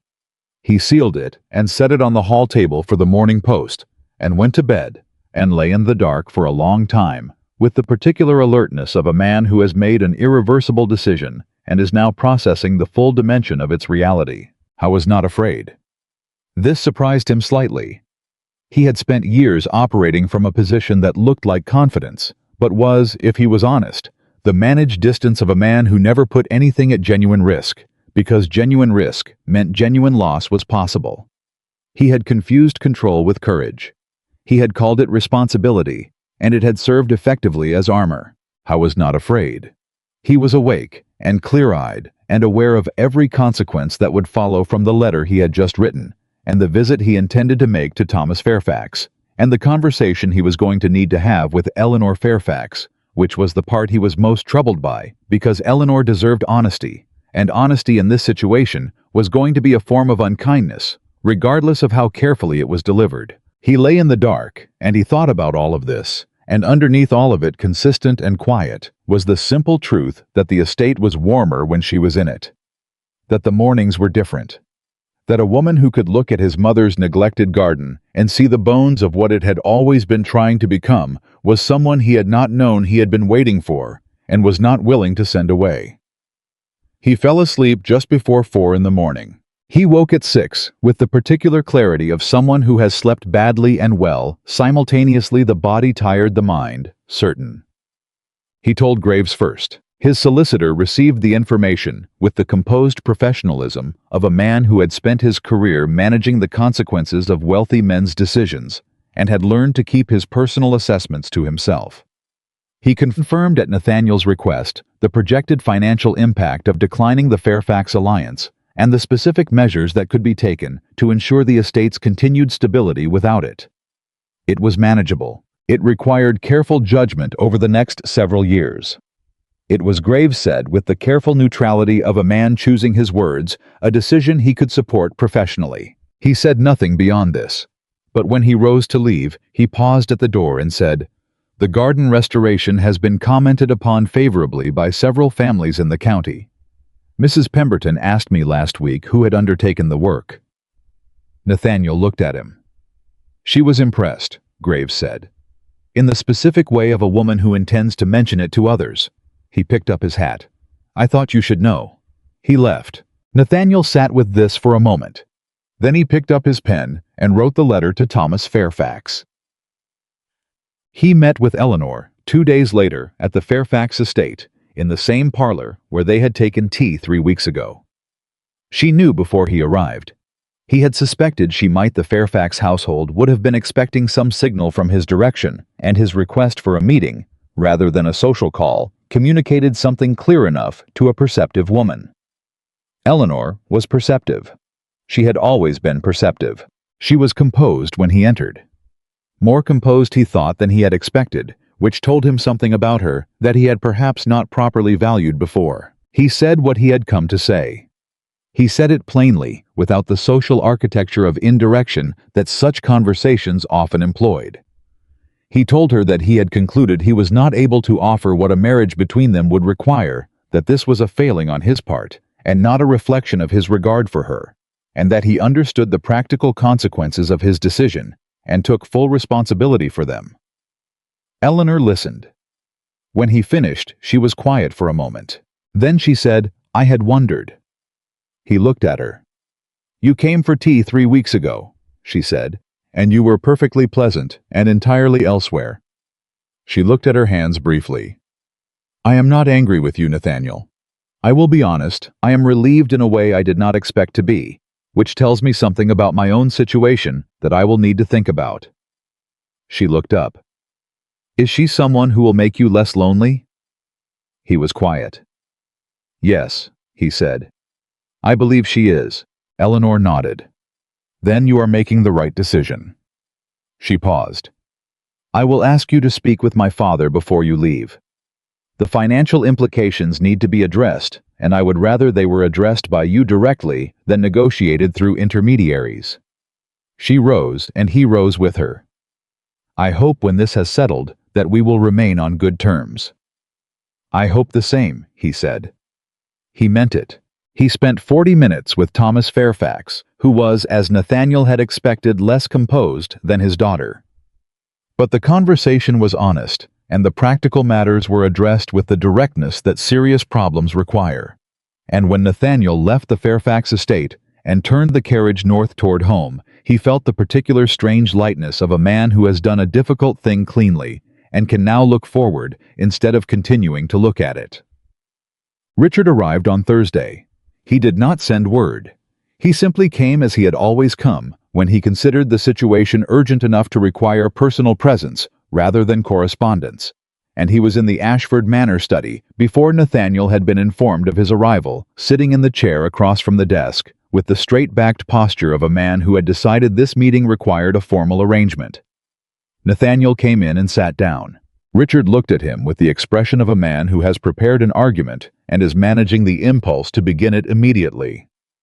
"You have broken the Fairfax engagement before it was formally established," he said. "That is correct." "Without consulting me." "It was not a decision that required your consultation," Nathaniel said. "Not unkindly. It required mine." Richard's jaw tightened slightly. "The financial implications. I have reviewed them fully with Graves. The estate will be managed accordingly." "The social implications will also be managed," Nathaniel said. "I am aware of what people will say. I am choosing to accept that." Richard looked at him for a long moment. Something moved in the older man's face. Not anger precisely, but the specific discomfort of someone watching a situation move beyond the range of their influence. "Nathaniel," he said, "is this about the woman?" "Her name is Clara Whitmore," Nathaniel said. "She is a professional botanical illustrator. She has spent 2 months restoring a garden that has been declining for 11 years. She found my mother's journals and used them to recover what my mother built. She is—" he paused. "She is someone I intend to know for considerably longer than a season." Richard was quiet. "She is a working woman," he said finally with the tone of a man believing he is stating the essential problem. "Yes," Nathaniel said. "She works with great skill, considerable intelligence, and more honesty than most people I have encountered in 34 years of managing this estate." He looked at his uncle steadily. "If you are suggesting that these qualities are reduced by the fact that she earns her living through them, I disagree. Society will not see it that way." "Society's opinion of my choices," Nathaniel said, and he was surprised by how clearly and simply this arrived, "has never actually been within the range of things I am willing to manage my life around. I have treated it as though it were. That was a mistake I am correcting." The silence was a long one. Richard looked at him with the complicated expression of a man recognizing that the person he thought he understood has changed in a way he did not track and cannot easily reverse. Not the anger of someone who has been defied something older and more uncertain than that. The expression of someone who has cared in his particular rigid way and is confronting the limits of how that caring has expressed itself. "Your father," Richard said finally, "would have made the Fairfax match." "My father," Nathaniel said quietly, "was not happy." The silence that followed this was the longest of all. Richard picked up his hat. He did not say anything further. He walked to the study door, and he paused there with his hand on the frame, not dramatically, but with the particular hesitation of someone who has more to say and cannot find the form for it. "She had better be worth it," he said. It was not approval. It was not warmth. But it was, Nathaniel understood, the closest Richard Ashford had come to either in a very long time. "Yes," Nathaniel said. "She had better." The county spoke as the county always speaks, not loudly, not all at once, but in the accumulated way of many conversations across many parlors that build gradually into a settled social consensus. What they said was varied. Some said he had made a romantic fool of himself over a woman without name or standing. Some said the Ashford estate would suffer for it. Some fewer but present said there was more to the situation than had yet been made visible and reserved their judgment. Mrs. Pemberton, who had asked Graves about the garden restoration, told 3 different women at a church social in November that the work done at Ashford Manor was extraordinary and that the woman responsible had produced a botanical archive of genuine significance. This was not defense exactly, but it shifted the shape of certain conversations. Nathaniel did not defend himself. He answered questions directly when they were put to him and declined to elaborate beyond what was asked, which was a strategy that communicated confidence without aggression and left people without the material for prolonged speculation. He also did something that people noticed more than he had anticipated. At a gathering of county landowners in early November, a quarterly meeting about roads and property boundaries and the standard business of men managing adjacent land, he was asked by a man named Prescott, who had never been known for his subtlety, whether it was true he had broken the Fairfax match on account of the woman he had hired to fix his garden. The room was quiet in the specific way of rooms waiting to observe something. Nathaniel looked at Prescott. "Miss Clara Whitmore," he said with the calm precision of someone correcting a minor error in an account ledger, "is a professional botanical illustrator who has undertaken the restoration of the Ashford Estate Gardens, which were among the finest in the county 30 years ago, and are on the way to being so again. She is the daughter of Thomas Whitmore, whose work as a naturalist was respected by every university in Virginia that engaged him. She has produced a botanical archive of the estate that will be a resource for this county's natural history for the next century." He paused. "I would encourage you to be accurate about what you are referring to before you refer to it." Prescott blinked. The room was quiet for a moment of a different kind. Then a man across the table, a landowner named Harrington, whom Nathaniel had known for 15 years and respected for 12 of them, said with the easy certainty of someone making a self-evident observation, "The Whitmore family has a serious reputation. Thomas did a survey of the riverlands for my father. Finest documentation I have ever seen." The conversation moved on, but the shape of it had been established, and several men who had come to the meeting prepared to find Nathaniel diminished by his choices. left it with a slightly adjusted picture of what those choices involved. Clara was not at Ashford Manor. She had finished the restoration documentation in the third week of October and had left as she had said she would, with the completeness and order that characterized everything she did. The archive she had produced botanical illustrations, planting records, condition assessments, maintenance recommendations, was organized and bound and left in the estate library, with a final note to McAllister that explained the spring planting plan in terms he could implement without her present. She had not left a note for Nathaniel.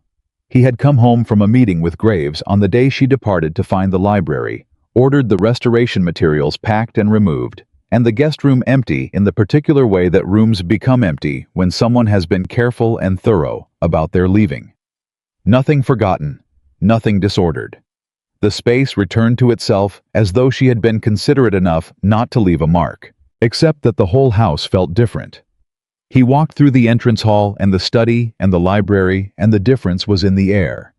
Not the presence of something new, but the absence of something he had not known he was depending on until it was gone. McAllister told him she had gone to a cottage on the Wentworth property, 12 miles east, a small place the Wentworth family rented to professionals, occasionally a working space with good light and a modest garden where she was continuing her botanical illustration work for a family in Richmond. He knew where the Wentworth property was. He waited 3 weeks before he went. Not because he was uncertain the decision had been made in the garden in October, and it had not shifted, but because he understood with the clarity that had been arriving in him steadily since his mother's journal, that arriving at Clara Whitmore's door with the full weight of his name and his estate and his resolved situation was not the same as arriving honestly. He needed to give this county time to speak and to know that he had heard what it said and had continued in his chosen direction regardless. He needed to give himself time to understand what he was going to say and to strip it of everything that was performance and leave only what was true. He arrived on a Monday morning in the second week of November. The Wentworth cottage was modest, genuinely modest. The kind of small stone building that had been someone's working property for generations, with a south-facing window that in better weather would be excellent for detailed work, and a garden that was orderly but not cultivated, tended in the practical way of someone who valued usefulness over aesthetics. He could see from the lane that something had been done to the garden in the weeks since Clara arrived. Small things. The cleared corner near the south wall. The careful line of what appeared to be recently planted bulbs along the east edge. She was already tending something that was not hers to keep. He tied the horse and walked to the door. She opened it before he knocked. She had heard the horse on the lane, he supposed, or seen him from the window. She stood in the way, in her work clothes with paint on her left hand, and her expression composed in the particular way it became when she was managing something she had not expected. She looked at him for a moment. "You are not in Richmond," she said. She had heard he understood some account of where he was supposed to be this week. "No," he said. "I am here." She looked at him steadily. "Come in, then." The cottage was warm and smelled of linseed oil and paper and the particular indoor smell of winter work. Her illustration table was set beneath the south window, covered with the ordered materials of a project in progress. Bookshelves along the wall. A small fire. Everything of modest, sufficient quality. Nothing decorative. Everything chosen for function. It was, he thought, entirely her. She put on tea with the practiced efficiency of someone doing something familiar while deciding something more complicated. He sat in the chair she indicated and looked at the illustration on the table. A large botanical study of something he could not immediately identify, the kind of meticulous, beautiful work that he had glimpsed in the archive she had left at the manor and had spent time with in the weeks since she left, learning to understand what he was looking at. She sat across from him with her tea, and she looked at him with the direct attention that had never changed, not in the garden, not in the library, not now, and she said, "Tell me why you are here." He had prepared for this. He had known it would be the first thing she asked because she did not approach important conversations obliquely. He was grateful for this because oblique was a language he had been using for 34 years, and he had decided he was finished with it. "I ended the Fairfax arrangement," he said. She was still. "I know the financial implications," he said. I reviewed them with my solicitor before I made the decision, not after. The estate will manage its obligations without the alliance. It will require careful judgment and several years of particular attention to the accounts, but it is a workable situation." He paused. "I want you to know that it was not an impulsive choice. I do not make impulsive choices." "No," she said, "you don't. I also want you to know that I did not make it because of you," he said. She looked up, and he continued before she could speak. "I made it because it was wrong. It was wrong for Eleanor, who deserved to be chosen, not used. It was wrong for me because I have spent my whole life managing situations and calling it living, and I have concluded that I am no longer willing to do that." He held her gaze. "You did not cause that conclusion. You simply made it impossible to avoid." She looked at him. "There is a difference," she said carefully, "between making a decision and being ready for what you are asking." "I know," he said. "I am not asking you for anything. Not yet." He set down his tea. "I spent years protecting a name. I forgot the person carrying it." He looked at her steadily. "I am here to tell you that I understand that now. I am here to tell you what I should have said in the garden in October, which is that the estate is not the reason I am here, and it is not the thing I am most concerned about preserving." He paused. "You are." Clara looked at the fire. He could see her working through it. Not performing consideration, but actually moving through the layers of a situation that she was not going to simplify for either of them. "I am not afraid of your estate," she said finally. "I am not afraid of your name, or your obligations, or the complications of your social position." She looked at him. "I am afraid of becoming something a powerful man decides he wants, and then decides he has." She said it plainly without accusation. "I have seen it happen. Not with cruelty, with the simple unconscious habit of men who are accustomed to acquiring things they value." "Yes," he said. She looked at him. "I know that," he said. "I am not going to tell you that you should not be afraid of that, because it is a real thing, and you are right to consider it." He leaned forward slightly. "I am going to tell you that I understand the difference between wanting something and earning it. And I am going to ask you not to come with me, not to return to the manor, not to make any decision about what comes next." He held her gaze with the full, steady attention he had given her since the day she arrived. "I am going to ask you to choose, on your own terms, in your own time, with the full understanding that if you decide this is not something you want, I will accept that without argument and without—" He stopped. "Without making it difficult for you." She looked at him for a long time. The fire moved in the grate. Outside the south window, the November afternoon light was thin and pale, the kind of light that makes everything look considered and deliberate. "Choose you," she said slowly, "if I believe you have earned it." "Yes," he said.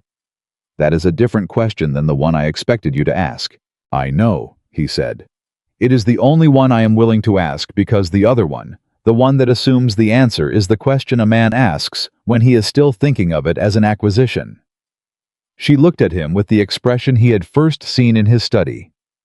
On the day she arrived, the expression of someone genuinely trying to understand what they were looking at, bringing the full force of their attention to it, refusing to settle for the surface reading. "What happens," she said, "when society disagrees?" He had known this was coming. He had known it because it was the true question, the one underneath all the others. Not whether he meant what he said today, in the warmth of this particular moment, but whether he meant it when the weather changed. He looked at her. "Then society," he said with the simple, settled certainty of a man who has located something he is not willing to negotiate about, "will have to learn that my happiness was never theirs to decide." The fire moved. Clara looked at him for a long moment, the kind of moment that does not permit either of them to look away. Then something in her expression, the composed surface of a woman who had learned to hold herself, carefully shifted. Not dramatically. In the way that things shift when they have been holding against pressure for a long time, and the pressure is finally genuinely gone.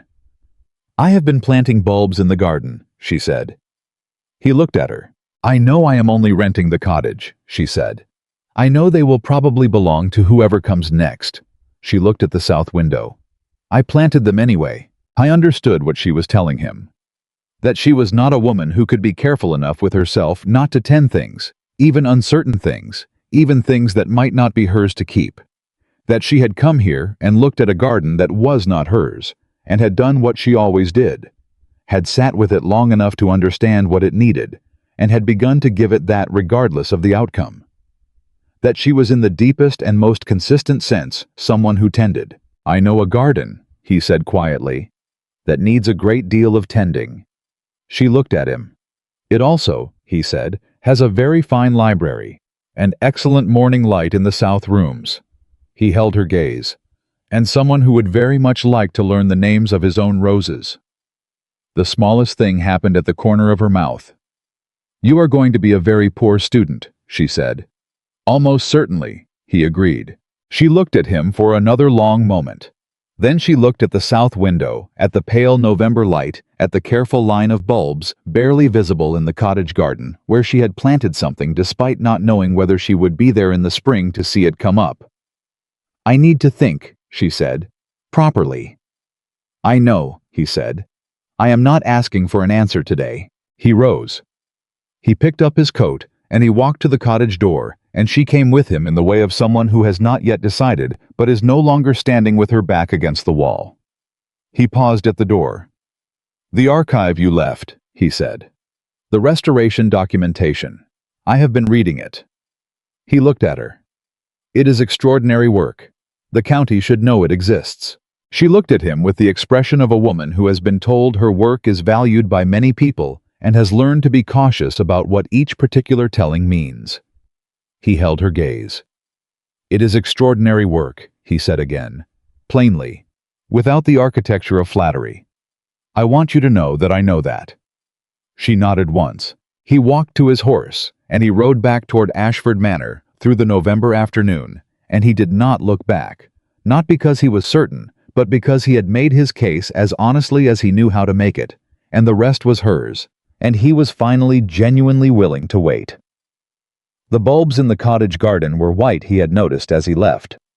Winter hyacinths, he thought, though he was not certain. He was going to learn the names of things. He had decided. She thought for 7 days. Nathaniel knew this because he counted them not anxiously, or so he told himself, but with the particular awareness of a man who has made his case and surrendered control of the outcome, and is now discovering that surrendering control is considerably more difficult in practice than in principle. He worked the estate. He reviewed the accounts with Graves and implemented the first of the adjustments required by his decision, a restructuring of the southern pasture lease that would improve the annual income without requiring the sale of any land, a solution that Graves had identified and that Nathaniel found both practically sound and privately satisfying as evidence that the path he had chosen was navigable. He met with McAllister about the spring planting schedule. He read on 3 separate evenings sections of the botanical archive Clara had left in the library. How was on the surface entirely functional. On the 7th day, he was in the east garden in the early morning, a Tuesday cold, and still the kind of November morning that smells of wood smoke and turned earth, when he heard the sound of a horse on the drive. He did not go immediately to the front of the house. He told himself this was because he was in the middle of something which was not true. He was looking at the lavender border, which did not require his presence, but which he had been visiting with increasing frequency in the weeks since she left, standing at the edge of it in the early light, the way a person stands near something they are not ready to examine directly. He heard Mrs. Hartley's voice at the entrance. He heard another voice. He walked through this garden gate and around the side of the house. Clara was standing in the drive with a trunk and her satchel and her portfolio case, which she was as she had been the first time he had seen her carrying herself. She was speaking to Mrs. Hartley with the composed practicality of someone arranging the logistics of an arrival, and she looked exactly as she had always looked. The work clothes, the hair pinned back, the quality of attention she brought to every space she entered, and she was also entirely different, in the way that familiar things become different when you have spent 7 days understanding what their absence means. She saw him. She did not say anything immediately. She looked at him across the drive in the thin morning light, with the direct gaze that had not changed since the first day in his study, and something in her expression had the quality of a decision that has been made cleanly and is at peace with itself. The hyacinths, she said, will come up whether I am there or not. He looked at her. I know, she said, and there was something in her voice, not quite a smile, but the warmth beneath one. That is rather the point. He crossed the drive. He stopped in front of her, and he looked at her, and he said, You came back. I came to a decision, she said. Which is not quite the same thing, except that in this case it is.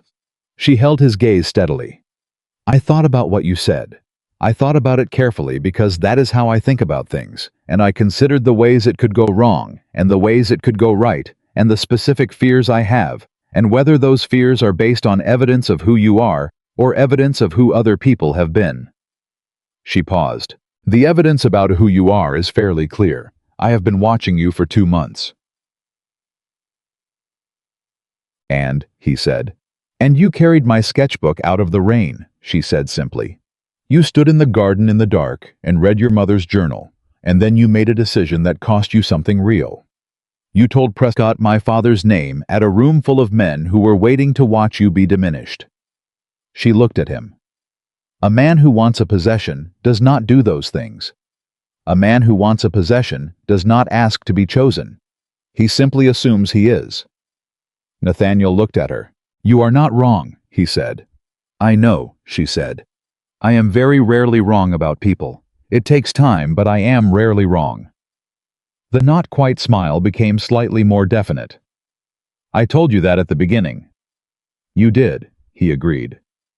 She picked up her portfolio case. The archive needs maintenance, she said. The spring planting schedule requires attention, and McAllister, however competent, does not understand the east border sequencing well enough to implement it without supervision. She looked at him with the clear, practical eyes of a woman who has decided something and is now in the business of getting on with it. I have a great deal of work to do. You do, he said. I would like to begin, she said. I took the portfolio case from her hand, not because she could not carry it, but because he wanted to, which was a different reason, and one he suspected she understood, and he walked with her through the entrance of Ashford Manor into the warmth of the house. She did not move back into the guest room. This was a practical matter, addressed with the directness that both of them brought to practical matters. There were appropriate rooms in the West Wing, and there was McAllister, and there was Mrs. Hartley, and there was the county, which was watching with the avid attention of people who have been following a situation and are now receiving new information. Nathaniel managed this the same way he had managed everything since October, without apology and without elaboration, simply proceeding in the direction he had chosen and allowing the watching to be what it was, what he could not manage. What he found to his own mild surprise he did not particularly want to manage was the way the house changed when she was in it. It was the same change he had noticed in October, but more visible now that he had the contrast of the weeks without it. The library in the evenings occupied and warm. The breakfast room in the mornings, a second cup of tea across the table. The sound of her moving through the east wing in the early hours when she rose before him to get the morning light, which he had come to recognize, the way he recognized everything about her, not as information, but as something he had simply become accustomed to, the way a person becomes accustomed to the sound of a house breathing. He began learning the names of things. This was Clara's doing, or rather, it was the consequence of a conversation that had grown naturally out of an evening in the library when she was reviewing the spring planting plan, and he had looked over her shoulder at the illustration she was working on and asked what it was. Hellebore, she said. Also called the Christmas rose, though it is not a rose. It blooms in winter, which is unusual enough to be useful. She looked at him. Do you want to know about it properly, or are you asking conversationally? Properly, he said, because he had decided he was going to mean things when he said them. She explained it.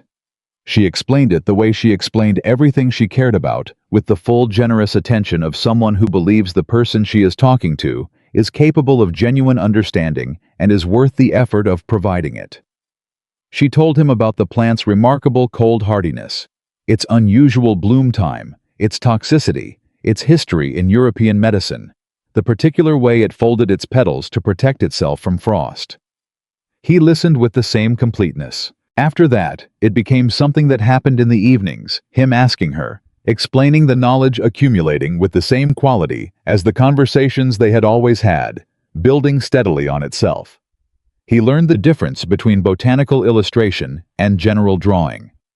The way a scientific illustrator was trained to show structure rather than simply beauty, how a single plant specimen might take days to render correctly, because every line had to be accurate rather than merely pleasing. He learned the names of 12 plants in the first month. Clara told him on the evening he correctly identified the winter hellebore growing at the base of the south wall, without being prompted that he was a better student than she had predicted. He told her that was because he had a better teacher than she was giving herself credit for. She looked at him for a moment, with the expression the one that showed briefly the unguarded version of her, and returned to her illustration without saying anything further. But she was, he noticed, more careful than usual about the line she was drawing, and the care suggested her attention was not entirely on the paper. He found this quietly satisfying.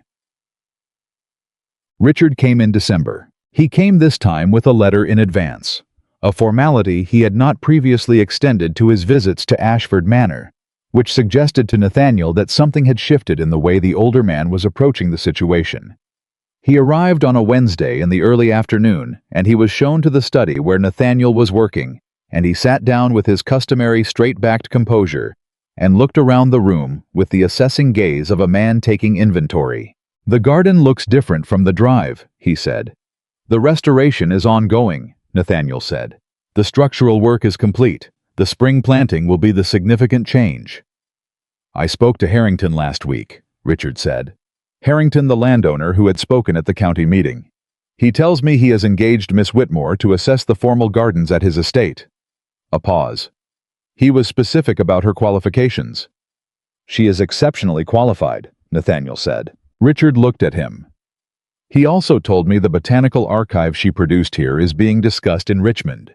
Someone at the university has expressed interest in publishing sections of it." "She mentioned it," Nathaniel said. "She is considering the proposal." Another pause. "I spoke to Thomas Fairfax," Richard said. "He is managing the situation. He has accepted the arrangement of the outstanding obligation without he has been reasonable." He looked at his hands briefly. "Eleanor apparently has received an introduction to a family in Charlottesville. Thomas believes it may come to something." "I am glad," Nathaniel said, and meant it. Richard was quiet for a moment. The study was warm, the December light coming through the windows at the low angle of a season that was doing its best with limited resources. "I would like to meet her properly," Richard said. Nathaniel looked at him. "Not as an inspection," Richard said with the specific emphasis of a man being careful. "As an introduction." He held Nathaniel's gaze. "I behaved as I have always behaved, which is to say with certainty I had not fully examined. I would like to begin examining it." Nathaniel looked at his uncle for a long moment. Richard Ashford was 58 years old and had spent those years in the absolute conviction that he knew what mattered and what did not. That the things he had categorized early in his life were correctly categorized and required only maintenance rather than reconsideration. He was not a cruel man. He was a man who had never been required to look carefully at his own assumptions, because his position had never made that requirement apparent. How was Nathaniel thought attempting something genuinely difficult? "Yes," he said. "Come for dinner." Clara received this information with the equanimity she brought to most things, which was not indifference but the composure of someone who has decided that the world is manageable if approached directly, and had been living by this principle long enough to have evidence in its favor. "Your uncle is going to look for reasons to disapprove," she said. She was at the illustration table, not looking up from the botanical study she was working on, which he had come to understand was not inattention, but her version of having a conversation while doing two things well simultaneously. "Probably," Nathaniel agreed. "He will find some," she said. "I am not from a family of standing. I earn my living. I have opinions about agricultural reform and express them to anyone who asks." She turned a page in her reference material. "These are not small things in the world he has always inhabited." "No," he agreed. "But you have already made your position clear," she said. "And he is coming to dinner rather than writing letters designed to change your mind, which suggests the position is understood." She looked up. I am not asking you to manage him on my behalf. I am perfectly capable of managing him myself." He looked at her. "I know you are," he said. "Good," she said, and went back to her work. Richard came for dinner on a Friday. He was formally dressed and formally mannered, and he asked Clara, in the first 20 minutes, 3 questions that were structured as social inquiries and functioned as assessments.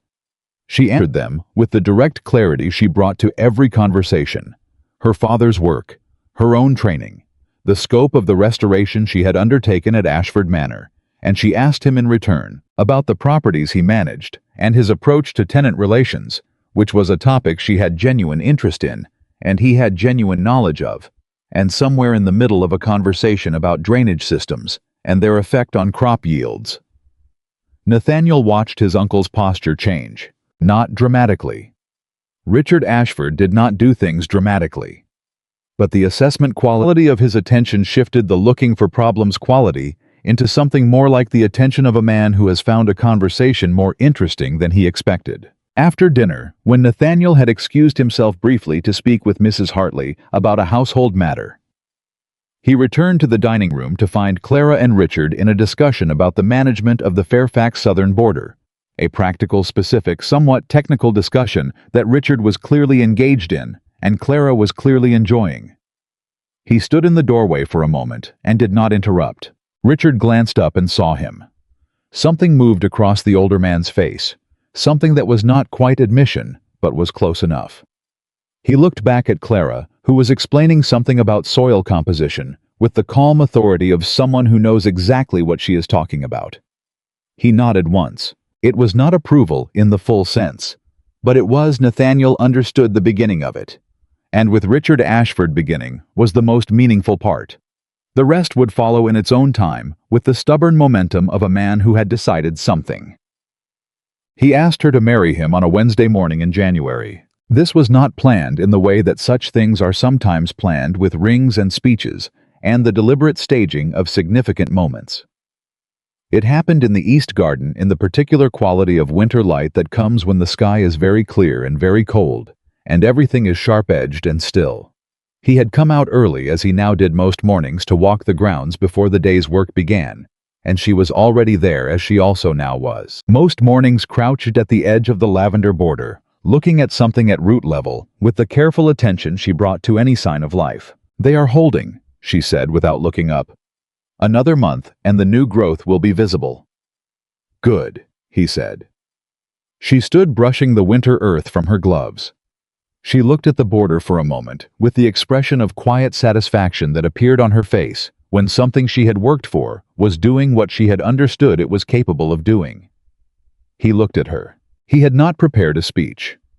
He had discovered over the past weeks that the things he most needed to say to this woman arrived more clearly, without preparation, that the rehearsed version was always somehow less true than the immediate one, that she had the effect on him of making performance feel unnecessary in a way he had not experienced before and did not want to give up. "I want to ask you something," he said. She turned and looked at him. "I want to ask you," he said, "not because the estate needs it, and not because the county expects it, and not because it resolves any particular situation. I want to ask you because you are the first person who has ever made this house feel like the kind of place I want to spend my life." He looked at her steadily. "You told me the bones of the garden were sound. I think the same was true of me, and I think you knew it before I did. And I think that is something I would very much like to spend the rest of my life being grateful for." She was looking at him with the full, still attention, the expression he knew now as the one that meant she was listening with everything. "Marry me," he said, "because you want to, not because it resolves anything, because you want to." She looked at him for a long moment. The winter garden was very quiet around them. The lavender border, silver and patient. The south wall, the wisteria, resting in its winter dormancy. The ancient structure of his grandmother's work, visible in the bare bones of it. The fountain restored, now the carved stone cleaned, and the water running again in the daylight hours, silent in the frost. "You know," she said, "that there will be people who spend years referring to me as the woman who fixed his garden." "Yes," he said, and you know that I will be introducing myself at county gatherings for the foreseeable future to people who have already decided what I am before I have said a word." "Yes," he said, "and I intend to be standing next to you when they do." She looked at him. Something in her expression, the thing she had been managing since the moment she had arrived back at Ashford Manor, the last remaining careful distance of a woman who had been choosing her own safety for a very long time, came away, completely, quietly, and entirely. "Yes," she said. He reached out and took her hand, her cold, earth-smudged, completely capable hand, and held it in both of his, and they stood in the January garden in the thin winter light, and he felt the particular quality of a moment that will be remembered, not because it was dramatic, but because it was real and true and entirely earned. "I should tell you," she said after a moment, with the ghost of something in her voice that was going to become a smile, "that I have already ordered seeds for the south border spring planting that assume a long-term management plan." He looked at her. "How long-term?" "Several decades," she said. "Then it is fortunate," he said, "that we have just resolved the question of who will be managing it." She laughed, the genuine laugh, the one that changed her face, and he stood in the January garden of Ashford Manor with the sound of it around him, and he thought, there it is. There it has always been waiting. They were married in March, not quietly. That was Richard's suggestion. The quiet marriage, the managed announcement, the gradual introduction to county society, conducted with strategic timing and careful social calibration.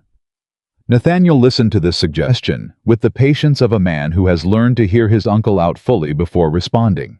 And then he said pleasantly and without argument that they would be married in the county church on the 14th of March, and anyone who wished to attend was welcome to do so. Richard opened his mouth. "She has spent 2 years doing serious professional work in this county, and she deserves to be married in it, the same as anyone else," Nathaniel said. "We are not going to begin by behaving as though we have something to apologize for." Richard closed his mouth. He came to the wedding. He sat in the third pew, and he was formally dressed and formally mannered, and at one point during the service, when Nathaniel looked out across the gathered faces, he saw something on his uncle's face that he had not expected to find there. Pride. Not comfortable pride. Richard was never comfortable when his pride required him to revise a prior position. But the genuine thing underneath the composure. The look of a man who has lived long enough to know the difference between the life that is correct and the life that is worth something, and is watching for the first time in a long time, the second kind. The church was fuller than Nathaniel had anticipated. Harrington and his wife were there in the fourth pew. The Pembertons' mother and daughters in their characteristic formation. Graves, whom Nathaniel had not specifically invited, but who had evidently decided attendance was appropriate. Several of the county landowners who had been at the meeting in November. Mrs. Pemberton, he noted, was wearing the expression of a woman who has told several people several times that she had always known this was where things were going, and who was enjoying the confirmation. And at the end of the third pew, next to Richard, having apparently sat down beside him, with the serene self-possession of a woman who had already decided where she was going to sit and saw no reason to ask permission, was a woman Nathaniel did not initially recognize. He looked more carefully. It was Eleanor Fairfax. She was with a young man. He did not know the family from Charlottesville, he supposed, and she was wearing a pale blue that suited her, and she was looking at the front of the church with an expression that was entirely genuine. Not resentment, not performance, but the specific look of a woman who has found her way to a better understanding of her own situation and is genuinely glad for someone else's happiness because it has in its way made space for hers. When it was over, and they came out into the March afternoon, which had given them the kind of clear particular Virginia day that feels like a gift from a season not yet fully arrived. Clara stood beside him on the church steps and looked at the gathered county with the composure of a woman who has walked into difficult rooms before and emerged from them intact. Harrington came first, with his hand extended and his wife beside him, and he shook Nathaniel's hand and said to Clara, with the specific warmth of someone paying a genuine compliment rather than a social one, that he had been reviewing the assessment report she had sent him about his own gardens, and it was the finest document of its kind he had read. Clara thanked him, the way she thanked everything directly, without performance, with the honest warmth of someone who did not need compliments to be at ease, but could receive them gracefully when they were real. Eleanor came to them last. She stood before Clara for a moment, and there was something between the two women, a recognition, the specific acknowledgement of two people who have been part of the same story, from different positions, and have arrived separately at a version of understanding. "You have made something remarkable of those gardens," Eleanor said. "I drove past the manor last month. The south wall is extraordinary." "It was always extraordinary," Clara said. "It simply needed someone to sit with it long enough to see that." Eleanor looked at her for a moment. Then she said, "I think Nathaniel has done the same thing." She glanced at him briefly. "Not with the garden." She moved on with her companion into the March afternoon, and Clara watched her go with an expression that held in equal measure respect and something like understanding. "She is a good woman," Clara said. "She is," Nathaniel agreed. "She will be fine," Clara said. "She has been fine all along. She simply needed someone to stop using her as a solution to someone else's problem." He looked at her. "Including you," she said without any accusation, simply accurately. "Including me," he agreed. Ashford Manor was different in the spring. This was not a subtle change, not the private shift of quality that Nathaniel had noted through the autumn and winter, the warmth returning to rooms that had been cold in a particular way for a long time. This was visible. The gardens emerging from winter showed the shape of what Clara had built, the lavender border in its new full extent, the kitchen herb plot restored to its original layout and now producing, the rose beds cleared and replanted with the cultivars she had sourced from 3 different counties. The wisteria on the south wall, carefully trained back to its original structure, had produced more new growth than McAllister had predicted, reaching along the stone with the specific enthusiasm of something that has been properly understood at last. The fountain ran all day now. Nathaniel had not noticed at first how much it changed the sound of the garden, the constant quiet movement of water present in the background of everything, giving the space a quality it had not had in years. He noticed it one morning in April, when he came out early and stood at the edge of the east path and heard it, and he stood there for a moment, simply listening. Clara came out from the garden gate and stopped beside him. "The sound carries differently now that the beds are planted," she said. "The plants absorb some of the echo. It will change again in summer when everything is full." "How do you know what it will sound like in summer?" he said. "I have been listening to gardens for 20 years, she said. "You learn to hear what is coming." He looked at her. She was standing in the April morning in her work clothes, with her satchel over her shoulder and her hair doing what it always did in the early hours, escaping its pins in the specific way of hair, belonging to someone too focused on arriving at work to attend to its full cooperation, and she was looking at the garden with the expression he had come to understand as her version of love, practical, attentive, deeply patient. She had been corresponding with the professor at the university in Richmond about the publication of sections of the Botanical Archive. The first letter had been cautious on both sides. The subsequent letters had been, by Clara's account, increasingly interesting. The professor, a woman of 60, with a significant reputation in natural science, had asked Clara to come to Richmond to discuss the project in full. "Will you go?" he had asked when she told him. "Of course," she had said, with the slight surprise of someone who had not expected the question to be necessary. "It is important work. It should be published." "I could come with you," he said. She had looked at him then with the expression that was still even now capable of doing something to him that he had not developed adequate language for. "Yes," she said. "I would like that." They had gone to Richmond in the second week of April, staying 3 days, and Nathaniel had watched Clara speak with Professor Margaret Aldridge about botanical illustration and archival documentation and the history of Virginia's natural landscape, with the full authority of someone who had spent her life developing genuine expertise and had never quite had occasion to deploy it in a room of people who were equally serious about the same subject. He had sat at the edge of that conversation and listened and felt something that he had no previous experience of feeling. Not pride in the familiar sense, the pride of a man in a thing he owns, but something more specific and more honest. The particular satisfaction of watching someone you love be entirely and completely themselves in the best possible version of their circumstances. Professor Aldridge had asked Clara at the end of the second day whether she had considered producing a more comprehensive natural history of the Virginia estate gardens, a broader project drawing on multiple estates, the kind of document that would be genuinely significant to the historical and scientific record. Clara had looked at the professor for a moment. Then she had looked at Nathaniel. He had said nothing. He had simply looked back at her with the look that meant, "This is yours, and it is real, and you should take it." "Yes," Clara had said, turning back to the professor. "I have been considering exactly that."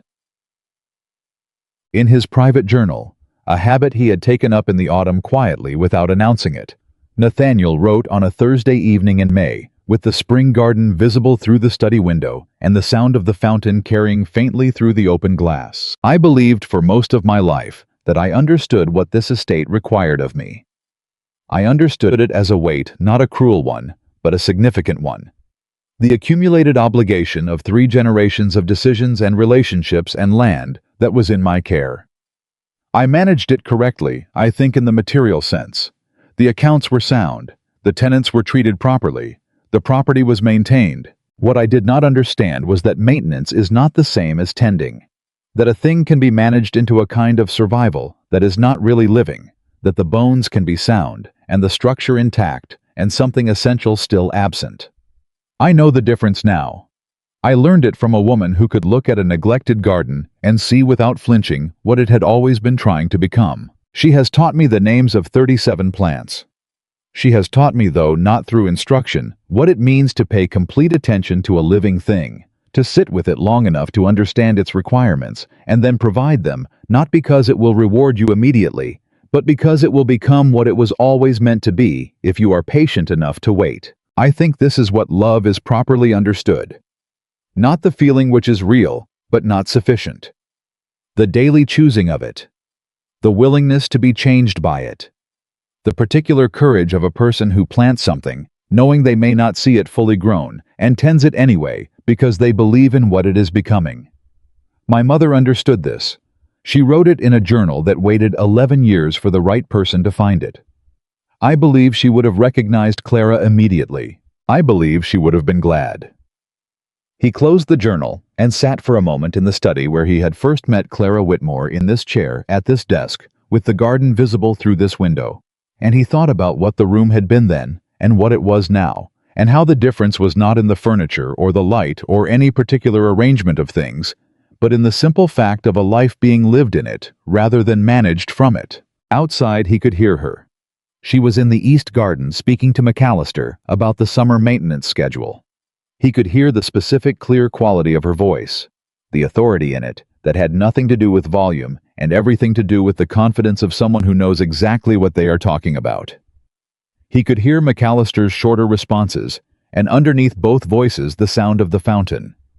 He rose from the desk. He walked through the house, through the entrance hall, where the evening light was coming in at the warm angle of a May afternoon, past the library, where her illustration materials were arranged on the table with the ordered precision that was hers, through the garden door and out into the south garden, where the lavender border was catching the late sun. She looked up when she heard him. McAllister concluded his sentence and touched the brim of his hat and moved away toward the north beds with the efficient tact of a man who has learned to read the room. Clara stood at the edge of the east path with her notebook in her hand and the May afternoon around her, and looked at Nathaniel across the garden with the direct, attentive gaze that had not changed, not in the study on the first day, not in the rain, not in the library, not in the cottage in November, not now. "The lavender will need to be divided in the autumn," she said. "It is growing faster than I projected." "Is that a problem?" he said. "No," she said. "It is simply what happens when something has been given what it needs." She looked at the border. "It grows."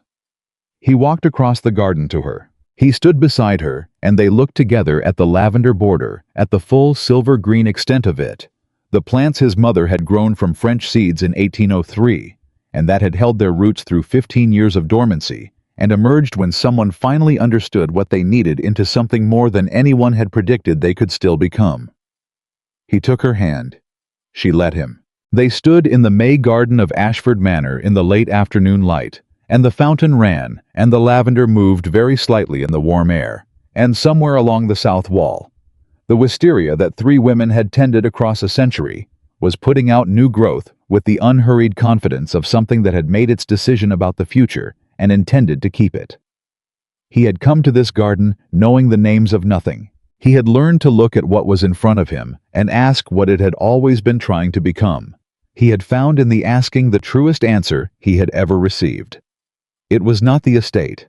It was not the name, or the obligation, or the accumulated weight of 3 generations of careful stewardship. It was this: a woman who saw the bones of things, a garden that had decided to live, a man who had learned late, but not too late, the difference between maintaining something and tending it, and who had chosen with full understanding of the cost to tend.